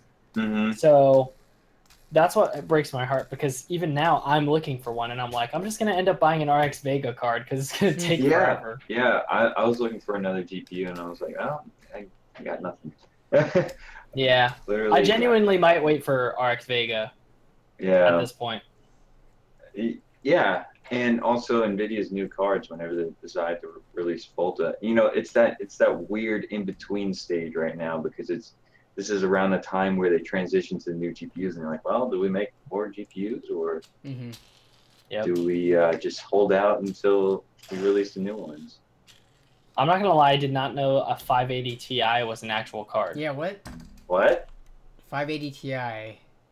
Is that a card? What? I think was I had there a 500 series? Those. My friend had those in SLI, and he used those until like this year, until he switched over to 1070. Wow, there was a 500 Wait, series. I don't didn't even know there was. Wait, like... Look it on the GeForce website. Oh, okay. No, there's a 580. I'm not seeing 580 Ti on the GeForce website. I see 580 and 590. It's not even OEM. See, I think this guy he mislabeled it. It's probably a 560. Watch it be like a 980 Ti. Yeah, because did you guys? That would be awesome. Did you guys see that post where the guy said the guy was selling a post with when he said he had a 980 in it, and it turned out to be a 1080? Oh wow, I did not. No. Where was that? The guy. Oh, sorry. I think he said it was like a 980 or something, and it was like a 980 Ti instead, or something like that. Oh, okay. It wasn't that good, but it was like, dude, the guy didn't even know what he had in there. Dude, the 980 Ti will still trade blows with the 1070. That's insane. Yeah, and especially for someone who's looking to do more workstation-related stuff. Yeah, and they can buy a bunch of those used cards and then use them for rendering stuff and AutoCAD software. Yeah, work out really good.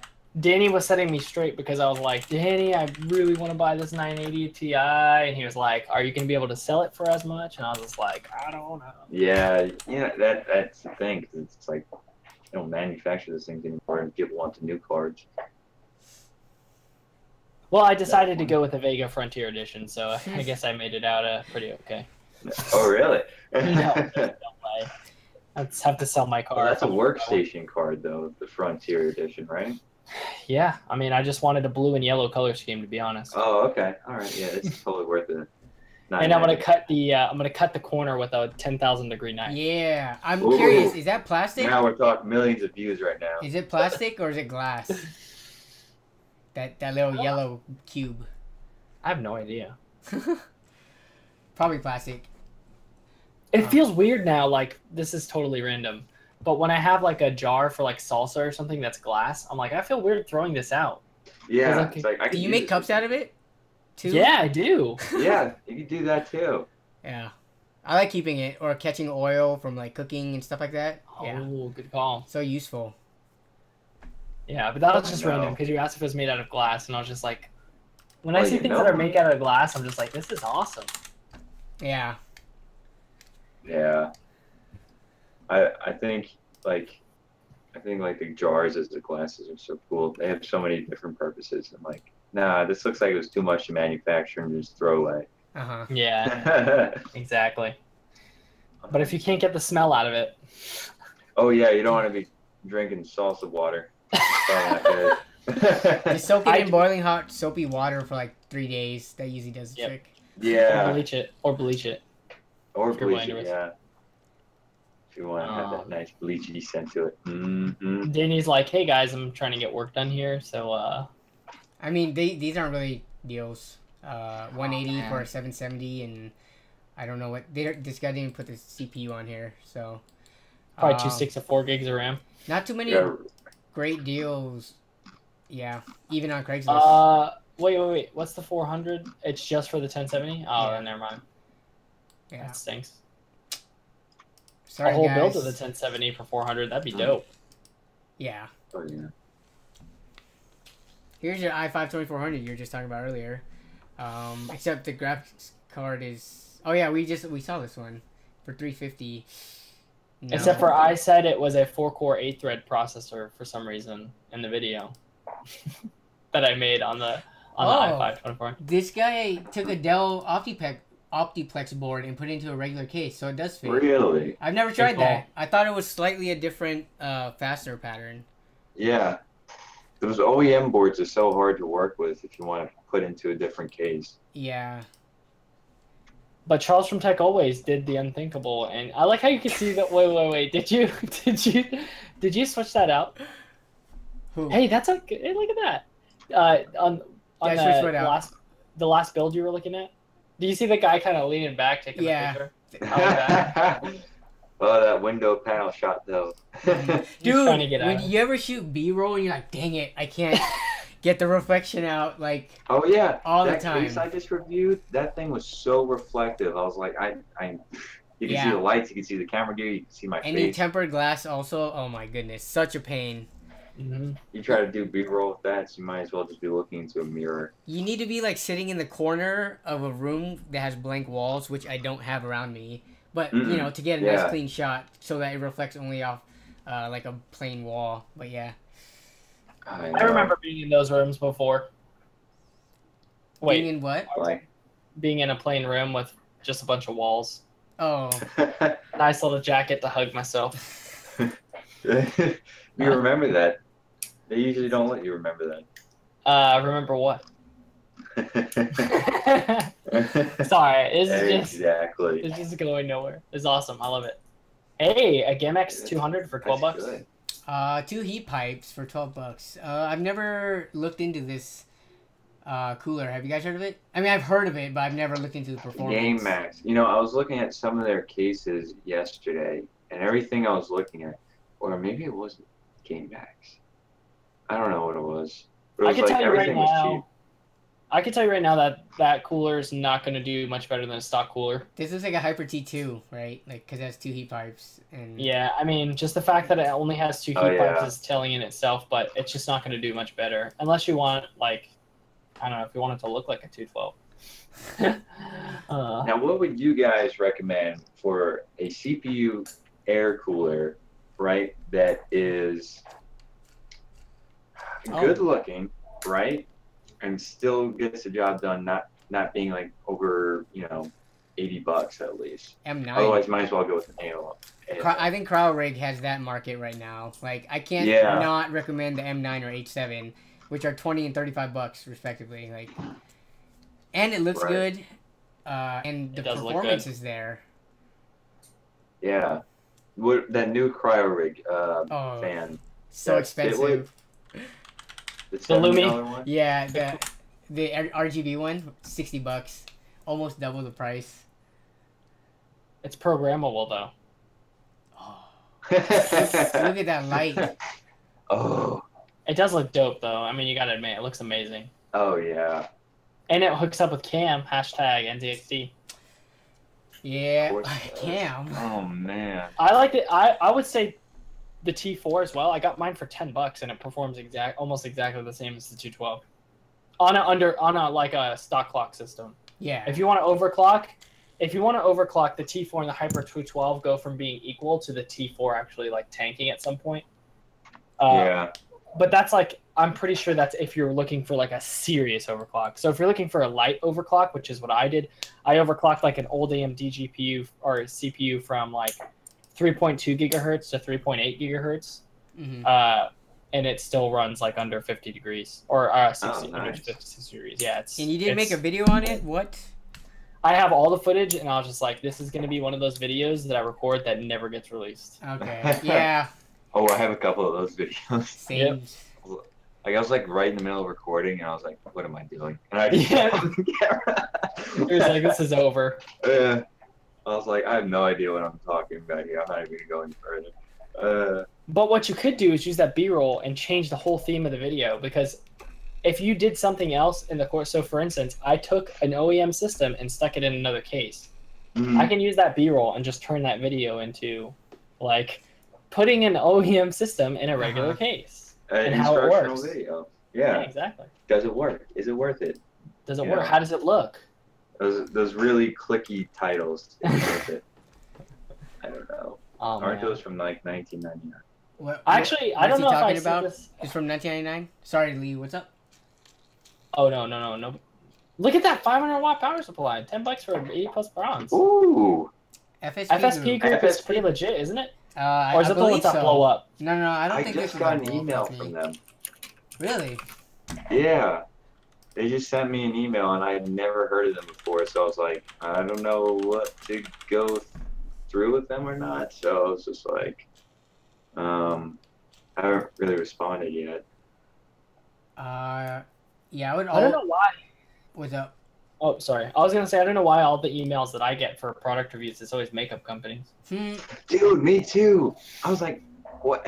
Wait, really? They keep Makeup emailing companies? me. I get a lot of those CD key ones. Like, you want to promote my CD key or CS:GO knife skin gambling site, stuff like that. Oh my god. Lots of Bluetooth or cell phone accessories. Those are the ones I get the most. Cell phone accessories. Yeah, and it's hard to make a video around that sometimes. 10 companies, different names, but the person contacting me has the same name. Ooh, not sketchy at all. I'm like, all right. That's where this is going. Yeah, exactly. Yeah, I guess I could review your makeup. I'll just send it to my girlfriend. I think she's watching this right now, actually. So, shout out to her. What's up, JD's girlfriend?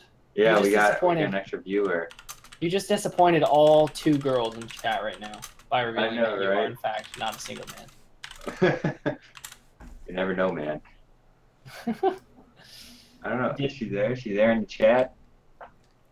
I don't think she's there. Don't want her to reveal herself. We're gonna dox her on stream. Yeah. She has revealed.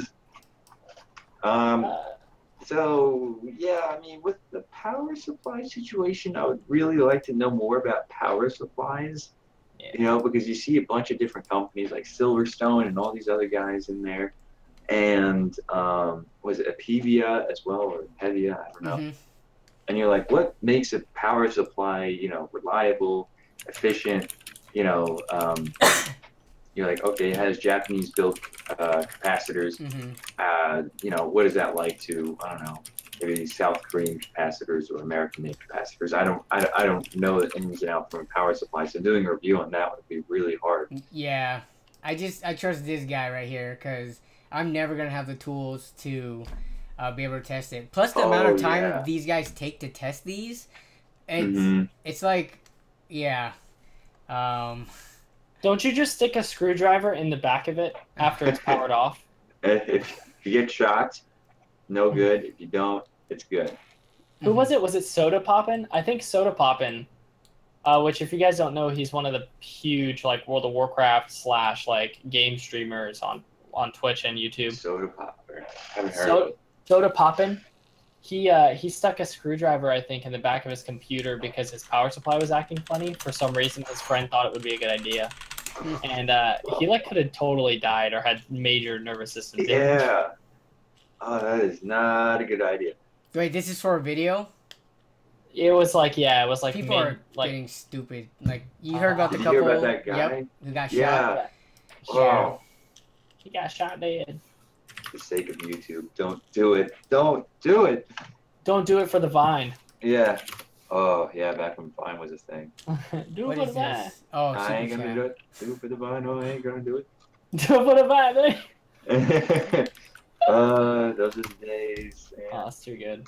Times have been changing, man, so fast. We're getting old. Get Low, the song Get Low by Usher and Lil Jon was released in 2004. Oh, wow. Man. That was at a lot of school dances. I Kissed a Girl and I Liked It was released in like 2009. Yeah, 2009 or 10. Oh, man. I remember Lady Gaga was relevant in 2011 and 12. That is true, yeah. How crazy is that? It's 2017, people. You see, like, people, now it's that girl, Cash Me Outside girl, who's, you know, completely irrelevant somehow. I haven't heard about her ever since, like, the first couple of times on Dr. Phil. But apparently she's a millionaire, because she's from South Florida. Herself. Well. Oh, no, Lee. Gotta run. Gotta run as far as you can. This Hyken, oh man, Danny, this Hyken, headrest. It's never in the right position for me. For me, it's perfect. It's because you're too tall. Oh man, I'm not that tall. You're over. How tall are you, JD? You're over 5'6", so you're tall. What's that? JD, how tall are you? I think I'm 6'2". I can't remember. What? Yeah, I'm 6'2". You and Matt need to do a dunking competition. Oh, I'm sure Matt. Yeah, he looks like a tall guy because like the camera's like pointing down at him because like he's such a tall guy. I'm like, oh yeah, he's gotta be tall. And who else is really tall? MKBHD. I think Oh he's yeah, 6'4" or dude, something. that guy plays like frisbee, and I think he has an advantage because he can jump high and he's really tall. Hey, Yeah. what are you implying, Danny? He has been playing frisbee for so long that his vertical has just increased over the years. That's what I'm implying. If you practice 6'2" mind blow. if you train your fast twitch muscles and do like box jumps and stuff, you can increase your vertical a lot too. Yeah. Yeah. Even if you're not naturally inclined to that. Naturally inclined. I like how you did that like the most untriggered way. 5'7" white kid dunks after 6 months. I was watching this, I don't know, within the last couple of months, because, you know, it pops up on YouTube. I was like, oh, cool, people my height dunking. So, yeah, you can, I mean, you just gotta train. I don't have the time nor the dedication to train to dunk, though. Even though at my height, I should be able to.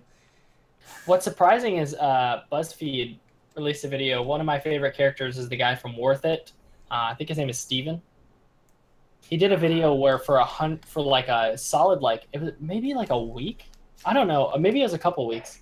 He did 100 free throws a day.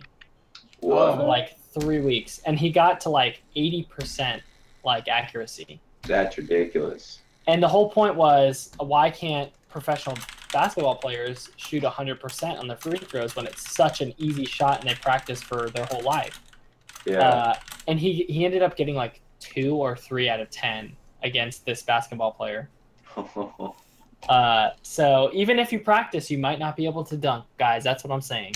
There's a possibility. I can't dunk, man. Although I'll tell you, I'll jump for a frisbee, but I'm terrible when it comes to like trying to like coordinate and calculate where I have to dunk a basketball. I'm like, oh, I'm just gonna fall flat on my face. Can you palm a ball? I think for a split second I can. Okay. Yeah. Nice. I can palm a ball. Breathe. Not a Dragon Ball though, right? We're talking about basketball. I can palm a basketball as long as it's yeah, I can palm a basketball. My hands aren't that big, but you got like you got Spider-Man stickiness. It's like my hands aren't gonna wrap around it like Shaq's will, but I can actually control a ball. Like I used to do that a lot. Oh, I see. You got it like in your fingertips. Yeah, like the fingertips. Basketball right on hand. Bam, yeah, it's like right here. I practice with my Now we're talking about palming balls. Wow. Okay, Danny. Basketballs and what is that? Workout ball? What do they call those? Yoga balls? Yes, it's also called a plyo ball or a physio ball. Physio ball. Yeah, physio ball. That's what I thought it was called. Yeah. My wife sits on this. This is her. Supposed to train your core, right? Yes. Keep your posture straight and all that. JD, don't lie. You know you swole. And no. Unless you just naturally look like that, in which case that's very impressive. I when I was a couple of years ago, I literally looked like I was no bigger than the USB wire coming out of my keyboard. No. So you beefed up? It took a very, very, very long time to get some sort of, frame on my body. Because I don't know. It was just, when people, like, saw me, like, lift a little bit of weight, they're like, you work out? I was like, yeah, just a little bit. I was like, I could never tell. I was like, yeah, thanks. That's how usually every conversation went with that. But, over time, I've been watching a lot of Athlete X. I don't know if you guys know. Yeah, that's what Lee. Tell him about it, Lee. I'm on my last week of Athlete X1. Yeah, I love Jeff. I think he's so down to earth. He's just like, I mean, he was a baseball coach, but he was just like, this dude has answers for everything, and he's a physical therapist. Yeah, MCM watches Athlete X. Athlete X. Let's go. Yeah.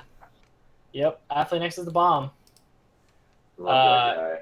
If anything, you learn the principles behind it. But I'm in my final week of month number 3, and the results are like Anyone watching, if you want to see something funny, just look at my newest video and then look at one of my older videos and like just look at. No, It's so seriously, funny. I saw progress from when I saw you in March till when I saw your most recent video about the GPUs. I was like, oh, Lee, okay, you look like you're on that Athlete Next program. Yep. Shots fired. Shots fired. Oh man. Someone said in the top comment, oh, so you're gone for 3 months and you get like acne treatment and work out. I see how this works. Wow. Oh man. I was like, I'm like, so. It's like I'm Danny's working gonna do up it for myself, you know. Do one of my. I'm thinking out of the box episode 1. Out maybe. of the box. Mm. There's. Oh, there's that random ad. Yeah, that random. I feel like it's not. No, I could definitely see it because your shoulders are wider than your frame, and you can see them more. We gotta get the boxes out of the way. Yeah, what's up with that? Ooh, 1050. So there's Lee before and Lee now. It's subtle. Yeah, you can definitely tell. In my newest video that'll be coming out this week, the last unboxing, it was the day before I started Athlete Next. Oh really? I think I even gained weight since I started making those videos, and then I started Athlete. Anyway, sorry, not to get on that, people. But it's good to hear the human behind the camera. Yeah, JD. That's exciting. Now we have something else to geek out over. I know, right? Athlete Next, working out, right? And I think, wouldn't that be so cool if us, like, and maybe some other tech tubers, we got together and we got to train with Jeff for like a week or something. That would be so awesome. We got like to a certain point and we could just like do that. Oh man. If I could get sponsored by Athlete Next, that'd be so dope. Wait, but no. Danny, to drag you in here, I've seen those old videos of you with when you were rock climbing, seeing how shredded your back was. Yeah, that's gone. Good. That's gone. Muscle memory, man. You still got that finger grip strength? No, that's gone. That goes in like a month if you don't keep up. Really? With it. Yeah. That quickly? Like if you don't rock climb for a month, you come back, your forearms will be sore right after you're done. And all Matt wants to do it. I see you in there, Matt. We just need to get once Ozzy hits 100K, he can approach as a group with us, Athleen, and be like, hey man, you want to do something cool? Yeah. Can I get a hybrid of channels going on? Like a collaboration. That'd be dope. I think that'd be so cool. He's got like his own gym and everything's Athlete Next branded. I know. His dumbbells are Athlete Next branded. Oh yeah. I mean, I think finger grip strength is like one of the most impressive things to me because I'm like, oh my gosh, like holding all your weight on your fingertips just feels like they're gonna break off. So it's insane. Yeah. Kudos to you, Danny, for doing that, even though you might not. I don't right now. Yeah, YouTube has taken up my free time. Yeah, exactly. The free time, and you're like, oh, I could be working on a YouTube video. Yeah. So here's a good question. Oh wait, no, you go. Nope, I'm done. All right, so here's a good question. So, what is the plan as far as your YouTube channel go and your work life? Do you feel like blending them? Do you feel like if things go correctly, you can expand your online business and do that? Or what kind of projected paths would you like to see yourself on so that you perhaps start working for yourself instead of for someone else? All right, Danny, I feel like our answers are the same. Yeah, I think our answers are the same. Okay, all right. So, maybe not JD's, but. So me and Lee have actually talked about this a lot because before we even started doing the stream together or like showing up in each other's comments and stuff, we were talking a lot in Twitter about this stuff. But right now, I still feel like similar to like the first day I started YouTube, I still don't know what's going on. Even though obviously that's a lie, I know a little bit more of what's going on. But in terms of like the whole business aspect and expanding and stuff, right. It's like. I don't know. If I were a different age, I'd give you a different answer, but I'm 28 now. I'm in a long-term committed relationship. We don't own a house yet. And if we did, I would probably be even more locked down to my career and probably less focused on YouTube, So right now I'm still doing it as if it were a hobby. Like I said earlier, I've never withdrawn a single dollar from how much I've made on YouTube, and I don't plan to for a while. I'm just treating it as a hobby, and if it explodes, which fat chance, then we'll see. But yeah, I don't see. I had a dream when I first started. You know, when you get that first hype, when you got that like exponential explosion. Like mine happened around Christmas when I just like the channel grew a ton. I was like, oh man, I could do this full time. That'd be awesome. But now I've kind of like come down from that high, and now I'm like looking at it more realistically. Like that's still a long time away if it even comes. So that's my take on it. Yeah. I will just extend off of what for those of you who are programmers, I'm going to extend off of what Danny just said. You're a programmer too. Nice. I'm going to repeat exactly what Danny said, but then my extension to that is that the other thing to keep in mind as well, like other than how Danny kind of highlighted the fact that the stage of life is important. Also, everything in life is a risk. Not to get philosophical, but life is about taking risks. If you don't take risks in life, like things don't change and things don't get better a lot of the time. So I'm not saying that YouTube is necessarily like a bad risk to take, because everything is a risk no matter what you do. But the thing is in terms of just like a scientific / like statistical standpoint, there's so much variability to YouTube, the culture, the person who you are as a creator, that even if you did get popular on YouTube and explode, like newsflash, there's going to be a day where Jay's 2 cents is no longer popular. Like it might not be for many years, or it might just be that he just hits a point where he can't grow anymore. But like for instance, someone like Linus Tech Tips, he's like super long lasting. Like he's got a whole business. So like even if for some reason his YouTube were to shut down, like they'd make it work. And I think Jay's gonna get there too. So I'm not saying like Jay for sure is not gonna be popular. But when you have guys like that, and then you have guys like us with less resources and less time mainly, and you look at the stability of the jobs that we have, I think at best you'd make YouTube a alternate income. Well, I'm not saying speaking for everyone, but for Danny and myself, what it kind of looks like at the moment. Yeah, like a side revenue stream, not the main one. Yeah, exactly. What's that? Oh yeah, that too. That's my dad, by the way. Oh, hi. You're on a live stream, Dad. Nice. Yeah, I just cleared everything out for the studio and the desks and everything. This is awesome. But I didn't know if you wanted that TV, so yeah, if you don't want it in here, I'll find a place for it. All right. If you want it, I mean, if you don't, I'll get rid of it. Unless someone wants a TV on live stream. You gotta pay for shipping though, and it's gonna be like 50 to 60 bucks. Right. Have a night. That was amazing. That was like the best thing that could have happened on stream. Go on the TV. You know, random Legos. Thanks, MCN. Oh gosh. I'll end my rant. JD, what is your opinion? So, hold on. Let me just close my door in case. Oh yeah, I think someone asked how old everybody was earlier. So I don't think everyone knows how old you are, JD. I am. If you want to share. Where's the ad? You don't Where's have the to. ad? No, I'm just kidding. I'll tell you. I'll just close the door real quick. Yeah, close the door. Basketball shorts. Man, I haven't worn those in a long time. White guy legs. So, yeah, that'd be funny if I was wearing no pants. I'd be like, yo. So. I'm on that pajama game. Yeah. I got them Mario PJs going on. This late night stream's going. It's later for you guys. I'm still wearing work pants. Oh yeah. I'm always anyways. work pants. Those are nice pants, man. Those are nice pants. Some chinos. Yeah, chinos. There you go. Gray chinos.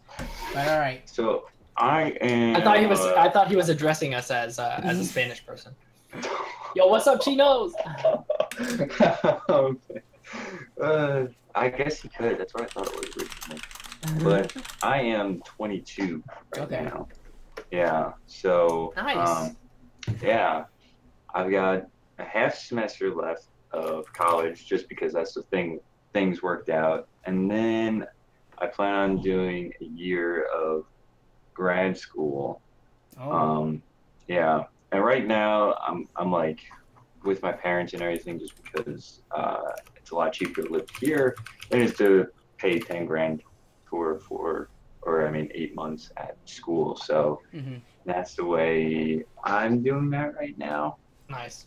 But as far as like the future projections go with like the YouTube thing and everything, I don't know where to put this thing. Okay, we're gonna put it up here.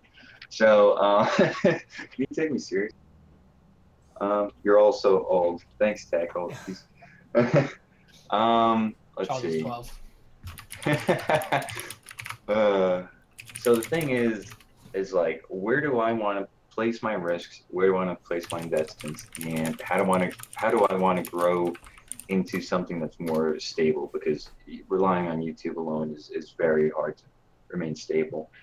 And right now, you know, I'm right here with Lee because I'm also a programmer as well with my major. Yes. Yeah, I heard you like JavaScript a lot. I hate JavaScript, but I need to learn it. I need to learn it. Um, but the thing is like, you know, I want to work full time for a while, you know, get myself well off and try to dedicate time to YouTube channel as well and see where that goes as far as, you know, growing that and everything, turning that into a business. Right. So yeah, Matt has so many opinions on this as well. And I think because, you know, it's easy to get on that high, like Danny was saying, right? Well, that both you guys agree, and then kind of get on that low because you're like, you know, statistically speaking, how could you possibly do that? And, you know, for me, I'm like, I gotta hold on to that. I gotta hold on to that high. Because if I let go of the high, I'm gonna lose the steam to put into everything. So I say, you know, budget myself, do what I can, make a worthy investment, and see where I can grow with everything to make it to a full-time business. Because eventually, you know the whole argument: work 80 hours a week to not work 40 hours a week for someone else, right? Yeah. True. So it is true. I mean, you know, and I have been stuck in the same sort of food and beverage business for so long and everything else just because I'm a student and, you know, just getting, you know, tired of having someone else tell you when you have to go home and everything. And, you know, it's just like, I think the people that are here on YouTube, like you guys, Matt, and everyone else that's part of the group, I think, and obviously lots of other people have this intuition inside of them that wants to be self-independent and self-made in a way, and on a reliable enough platform to not only sustain themselves but a family and everything. So I feel like you can find that along the way. It's going to take time because I know there's ways of developing a business off of this, a business model, and setting up multiple streams of income, because income is really important to a tech channel because you end up spending so much money on stuff. Yeah, tons. You know, and you know, you get things for free, but a lot of the time when you want to start something off, you have to spend so much money, you know, so that's hard. But I eventually do want to get it into a full-time thing. Awesome. And bring that along. And as far as like a job goes, you know, I'd really like to work for Qualcomm out in Colorado or something. Oh wow! While you're full-time, or some sort of tech company. I mean, I think it'd be really awesome to have it in with the tech company and have some sort of influence, not only with consumers but also companies as well, right? So this way you can spread your audience not only to one side but also both sides, so that you can make yourself a little bit more of an investment and take it more seriously, you know? Yeah, no, I think that's and to clarify with what I said, I think I got a little like over dramatic, but like I'm drawing from like seeing these like epic mealtime. Yeah, you know, it's disheartening to see that. Yeah, but I mean, even then, if they're only getting 100,000 views per video, although that's less than their probably target percentage of viewership that they'd like, they're probably still making somewhat of a sustainable income off of that. I mean, it's still a ton of views, a ton of income. But especially, like, if you look at that statistically and also, like, in proportion to our audiences, our potential audiences, it seems like it would take a long time to even get there if you could get there. Yeah. Because then you have people like the Toasty Bros who they're grinding, but it's kind of funny how sometimes, like, it seems like people like the Toasty Bros are underappreciated. Oh, definitely. I could tell by his presence on screen that he just knows how to talk in front of a camera because he's done it so much. I'm like, all right, so this guy knows how to talk in front of a camera and everything. I can tell he's been doing this for a while. So I'm just like, you know, that sounds like someone who's been grinding and knows what they're doing. So, I mean, yeah, the grind is hard, right? But I think the key part of growing is always learning, I guess, you know? Yeah. If I can learn something new every single time, then there is no Moore's Law. I mean, yeah, I guess, because there's only so many functionalities and so many transitions you can put into a video, but, you know, I guess divvied it up and whatnot. But I think that separates us from, like, Epic Meal Time and a lot of other channels that have, you know, kind of depreciated over time, is that what we're reviewing technology-wise is massive, because there's always going to be technology. There's always going to be so much technology to review. It's so hard to have 4, you know, big tech YouTubers cover all that. There needs to be a lot of them. Yeah. And I was watching a video, and I don't know if you guys watch, who is it? Think Media TV. But he was talking about that, and within the next 4 years to 2020, the consumer market's supposed to blow up. It was this Forbes article, right? And the consumer population was supposed to blow up, and the sales and the economy was supposed to be booming, which it is right now. And that's why I see so many new products coming up to Amazon and everything. So I think there's a lot of you know, room for growth for all of us, really. Because, I mean, you see how many mechanical keyboards are on the market right now? It's impossible to review so many of them. I remember when I was first looking at it, it was so hard to find a mechanical keyboard for under $70. And now you look at them, they're like, you know, 30, 40, 50 bucks. And I'm like, wow, there's so many, you know. Yeah. And I think Matt just reviewed another one that was low profile and everything. I'm like, exactly. There's always something new coming to the market. There's got to be someone there to review it. So I think, you know, there's almost limitless growth, although, you know, Moore's Law and everything. But I think as long as you keep learning and you keep up to date with all new products coming out, you can really do something like that. Yeah, no, and I'd love to be proven wrong anyway, too. Like, I have, like, a pessimistic view just because, and I'm not super pessimistic, but the reason why I feel strongly the way that I do about it is because there is just something to, like, someone like Danny and I who have, like, stable jobs that have significant, you know, pretty significant income, especially being in the science field. Yeah. I'm not, like, making $1 million a year or anything, but it's definitely enough to, you know, support a house and multiple children. Yeah. So it's kind of like that, especially. And that also has something to do with it, I think, too, because if you have a lot of children, you have to sacrifice time with your children to work those 80 hours. Yeah. So, but no, I mean, and I think your points have actually, even in the, you know, few minutes that we've talked about it, have brought up some points that I didn't consider in fear of some of those bigger YouTubers who I've seen just lose relevance. Yeah. But no, I think there's just so many moving parts or so many variables.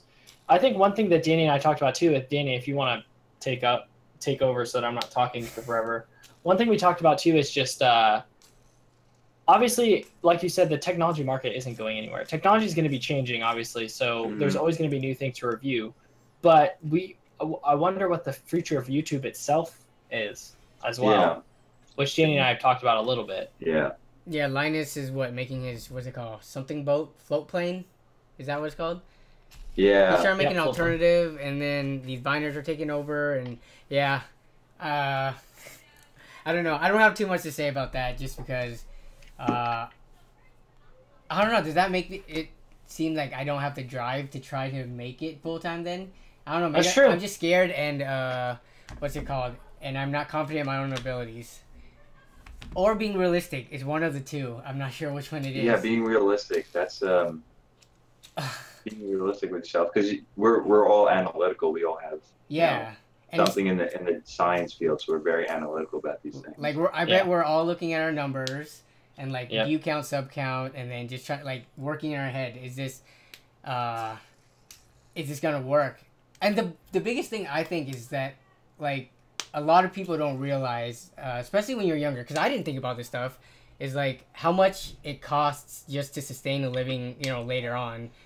Which goes back to like there's no retirement fund in YouTube. Like you're gonna have to stop working one day. I guess you can make videos up until like 70 or 80. Gerard's doing that, but you go, Gerard. Yeah, but he knows how much a house costs too. It could be close to $1 million after interest and stuff, and that's something that they don't really teach you that much in school, and you don't pick up on until you're a couple of years away from buying a house. So I don't know. But we can just talk about these life advice for like days. There's just so much for so long. Yeah. Oh yeah. Sorry guys. At least for those of you watching, this is something that you can watch again, because these deals that we're talking about here are lifelong deals. Yeah. It's not like a RAM pricing that's going to be different in a week. Yeah, that's the thing, is that the deal expires, right? That's why it's so hard to do a budget PC, because you're like, oh, I found a deal here, I found a deal here. Yeah. And then later on, a month later, it's almost, double what you got it for.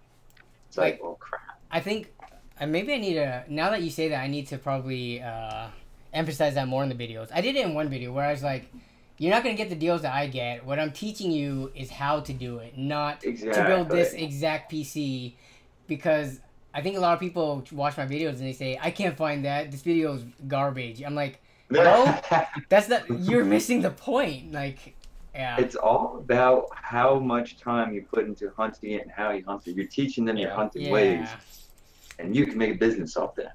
Yeah.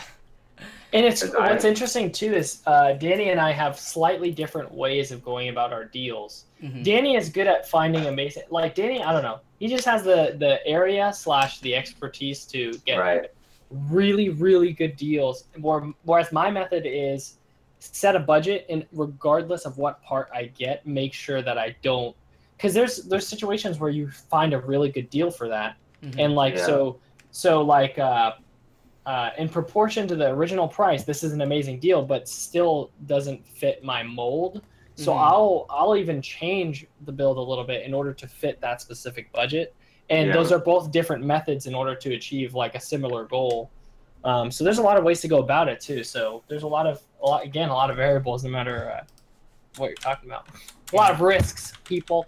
Yeah, it's always just risks. Pesky little risks. I think also you should never build a PC with the only money you have. This is kind of financial advice. Like, if you only have $300 to your name, don't build a $300 PC. Well, I guess if you're a kid in high school or like middle school, that's fine. But as an adult, you don't spend everything. Yeah, you have everything paid for. But adults don't do it like that. They have like emergency funds for like when their tire hits a nail in the road and stuff like that. So I guess the way we approach it, you have a little bit more room for flexibility, right? Like if you need to adjust the price slightly. Yeah. And that's the hard thing about a budget. And it kind of sucks that Intel's cutting off that G4 560. Is that what it is? 4560? Yeah. Well, that's still a rumor. I don't think it's been. I think it's still a rumor. I really hope it doesn't, because that's like their only foot in the door with people right now, with most consumers, is that G4 line, because anything else is almost just completely countered by Ryzen. Mm-hmm. Yeah, we'll see. This will be an interesting next few months. I hope Nano Flash memory goes down too. What's that? Snap. What's that? Nano Flash? Have not heard or looked into this. Nano Flash. But you're gonna Google it. That's the reason why. What is it? Or flash memory? Is it just called flash memory? That's why SSDs are up and all that. Nano RAM. Nano RAM. Nano flash memory. NAND. Oh.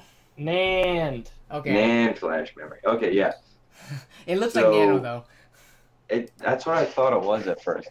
And I hope that goes down because I remember I bought, was it my HyperX Fury DDR3 memory 16 gig kit for $75. Wow.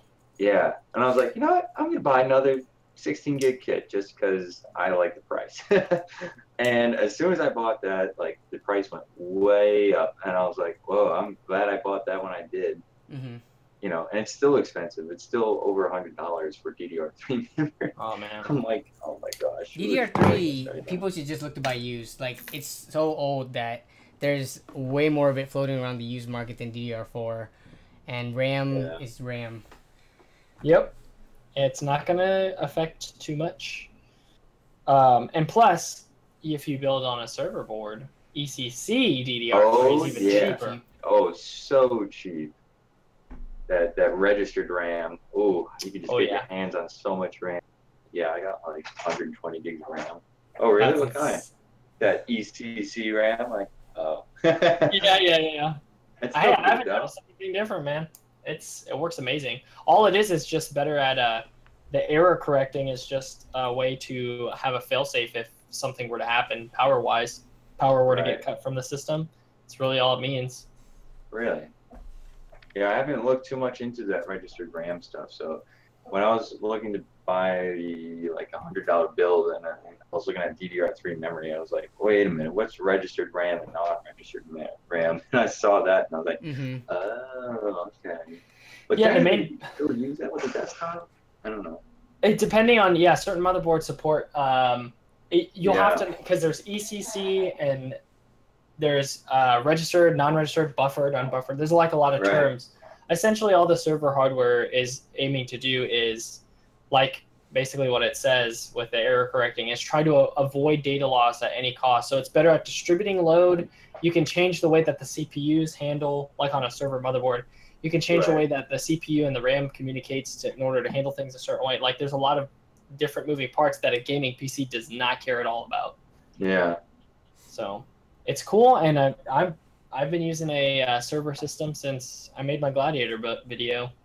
But I think it's time for a Ryzen upgrade. Really? Seriously? Didn't you just make that? I guess, when was that? I thought it was like within the last year. I mean, yeah, so I don't need anything new necessarily, but if I can find a good trade-off where I could sell... That'd be interesting to try to sell that, because it's not your standard parts, so... Yep. Yeah, make a video on that for sure. I would definitely do so. Yeah, that would be pretty cool. Using server-grade hardware for desktop PC. Is there a difference? You know? Yeah, that's a really good question. Yeah, there you go. I think you should make that video. And the flip side could be easier as well, because you can use non-server related hardware on a server board as well. So you could stick regular RAM on a board, you just can't mix the two and expect it to be totally stable. Yeah. Man, 10:38. How long have we been on this call? 2 hours? 2 hours. Yeah, we should probably wrap it up soon. I think I heard my girlfriend a few times calling me, so I just ignore her, but, you know, don't tell her that. She's not going to watch the stream up to the 2 hour point, so she's not going to know. But, no, but she's standing right behind you. Check my Matt posted this up, though. He said buy this.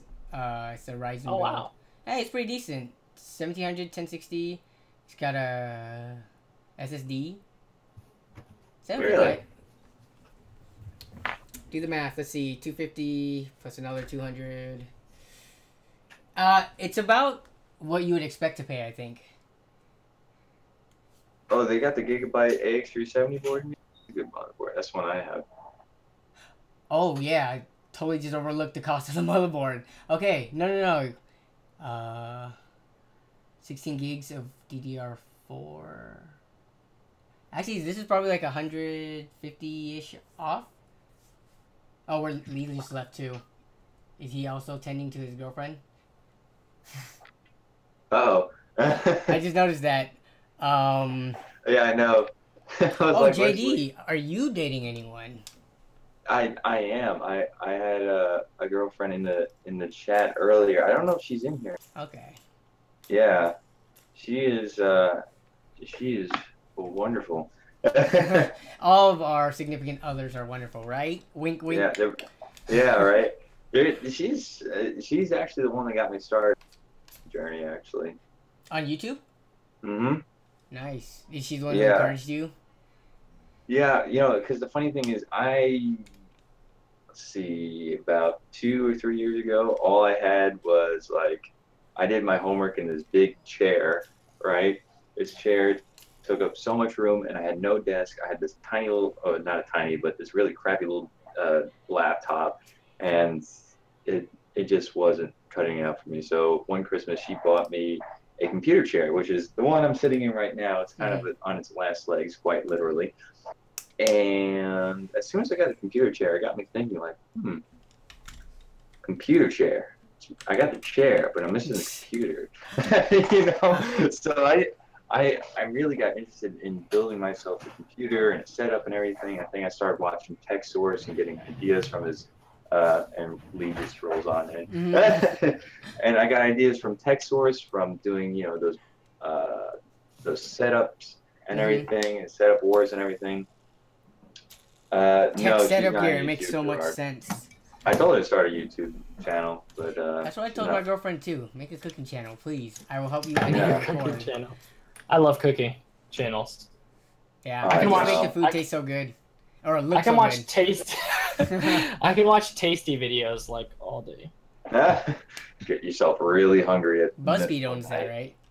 Yep, BuzzFeed. God Church. Oh my God. Don't say God Church, please. Not because I'm against God or church, but just the way he used it in that song. Like, what is that? So more than a God Church? Like, merch, you could have rhymed it with shirt. Come on now.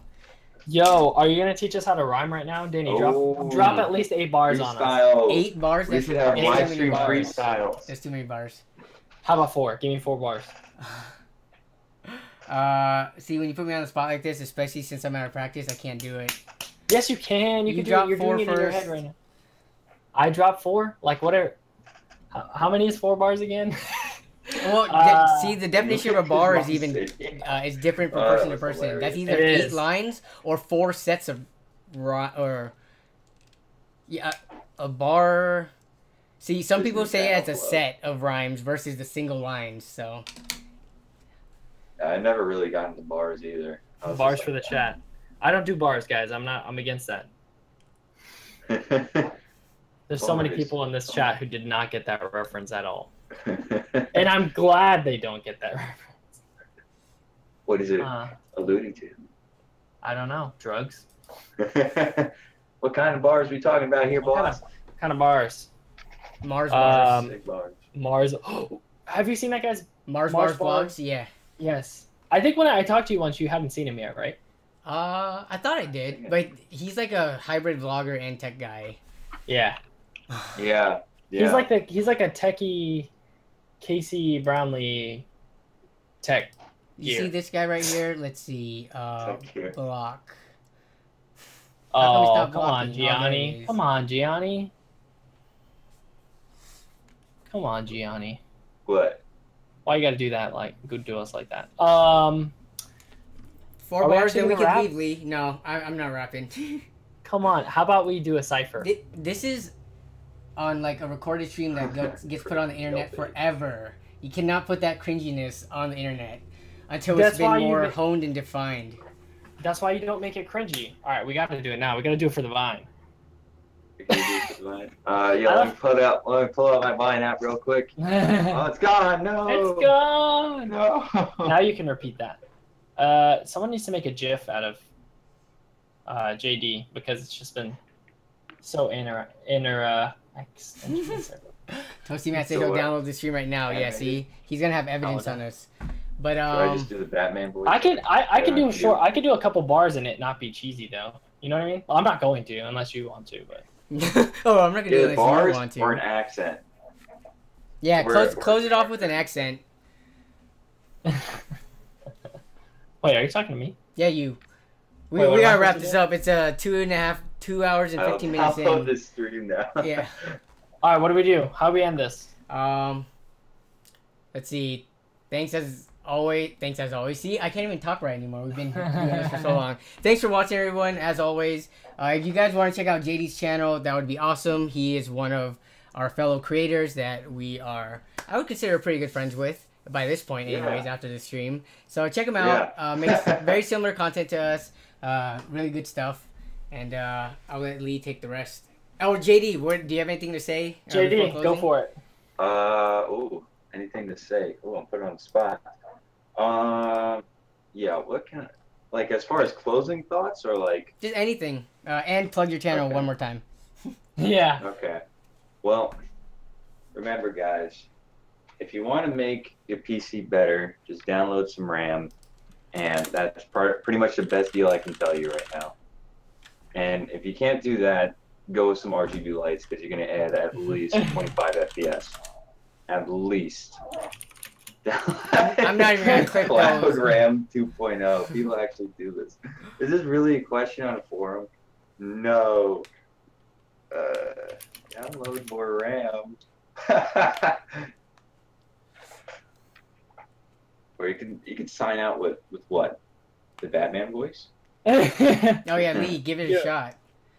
Yeah, I want to hear Lee's impression. Thank you, everyone.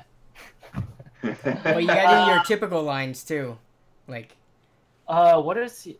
This is Lee from Comp TV, and thanks. Yeah. Thanks for coming out to the stream. That was cool to hang out and geek out. So oh, in case you didn't know. Oh, I just leave you all hanging. In case you didn't know. Yeah, do it. I'm Lee from Comp TV.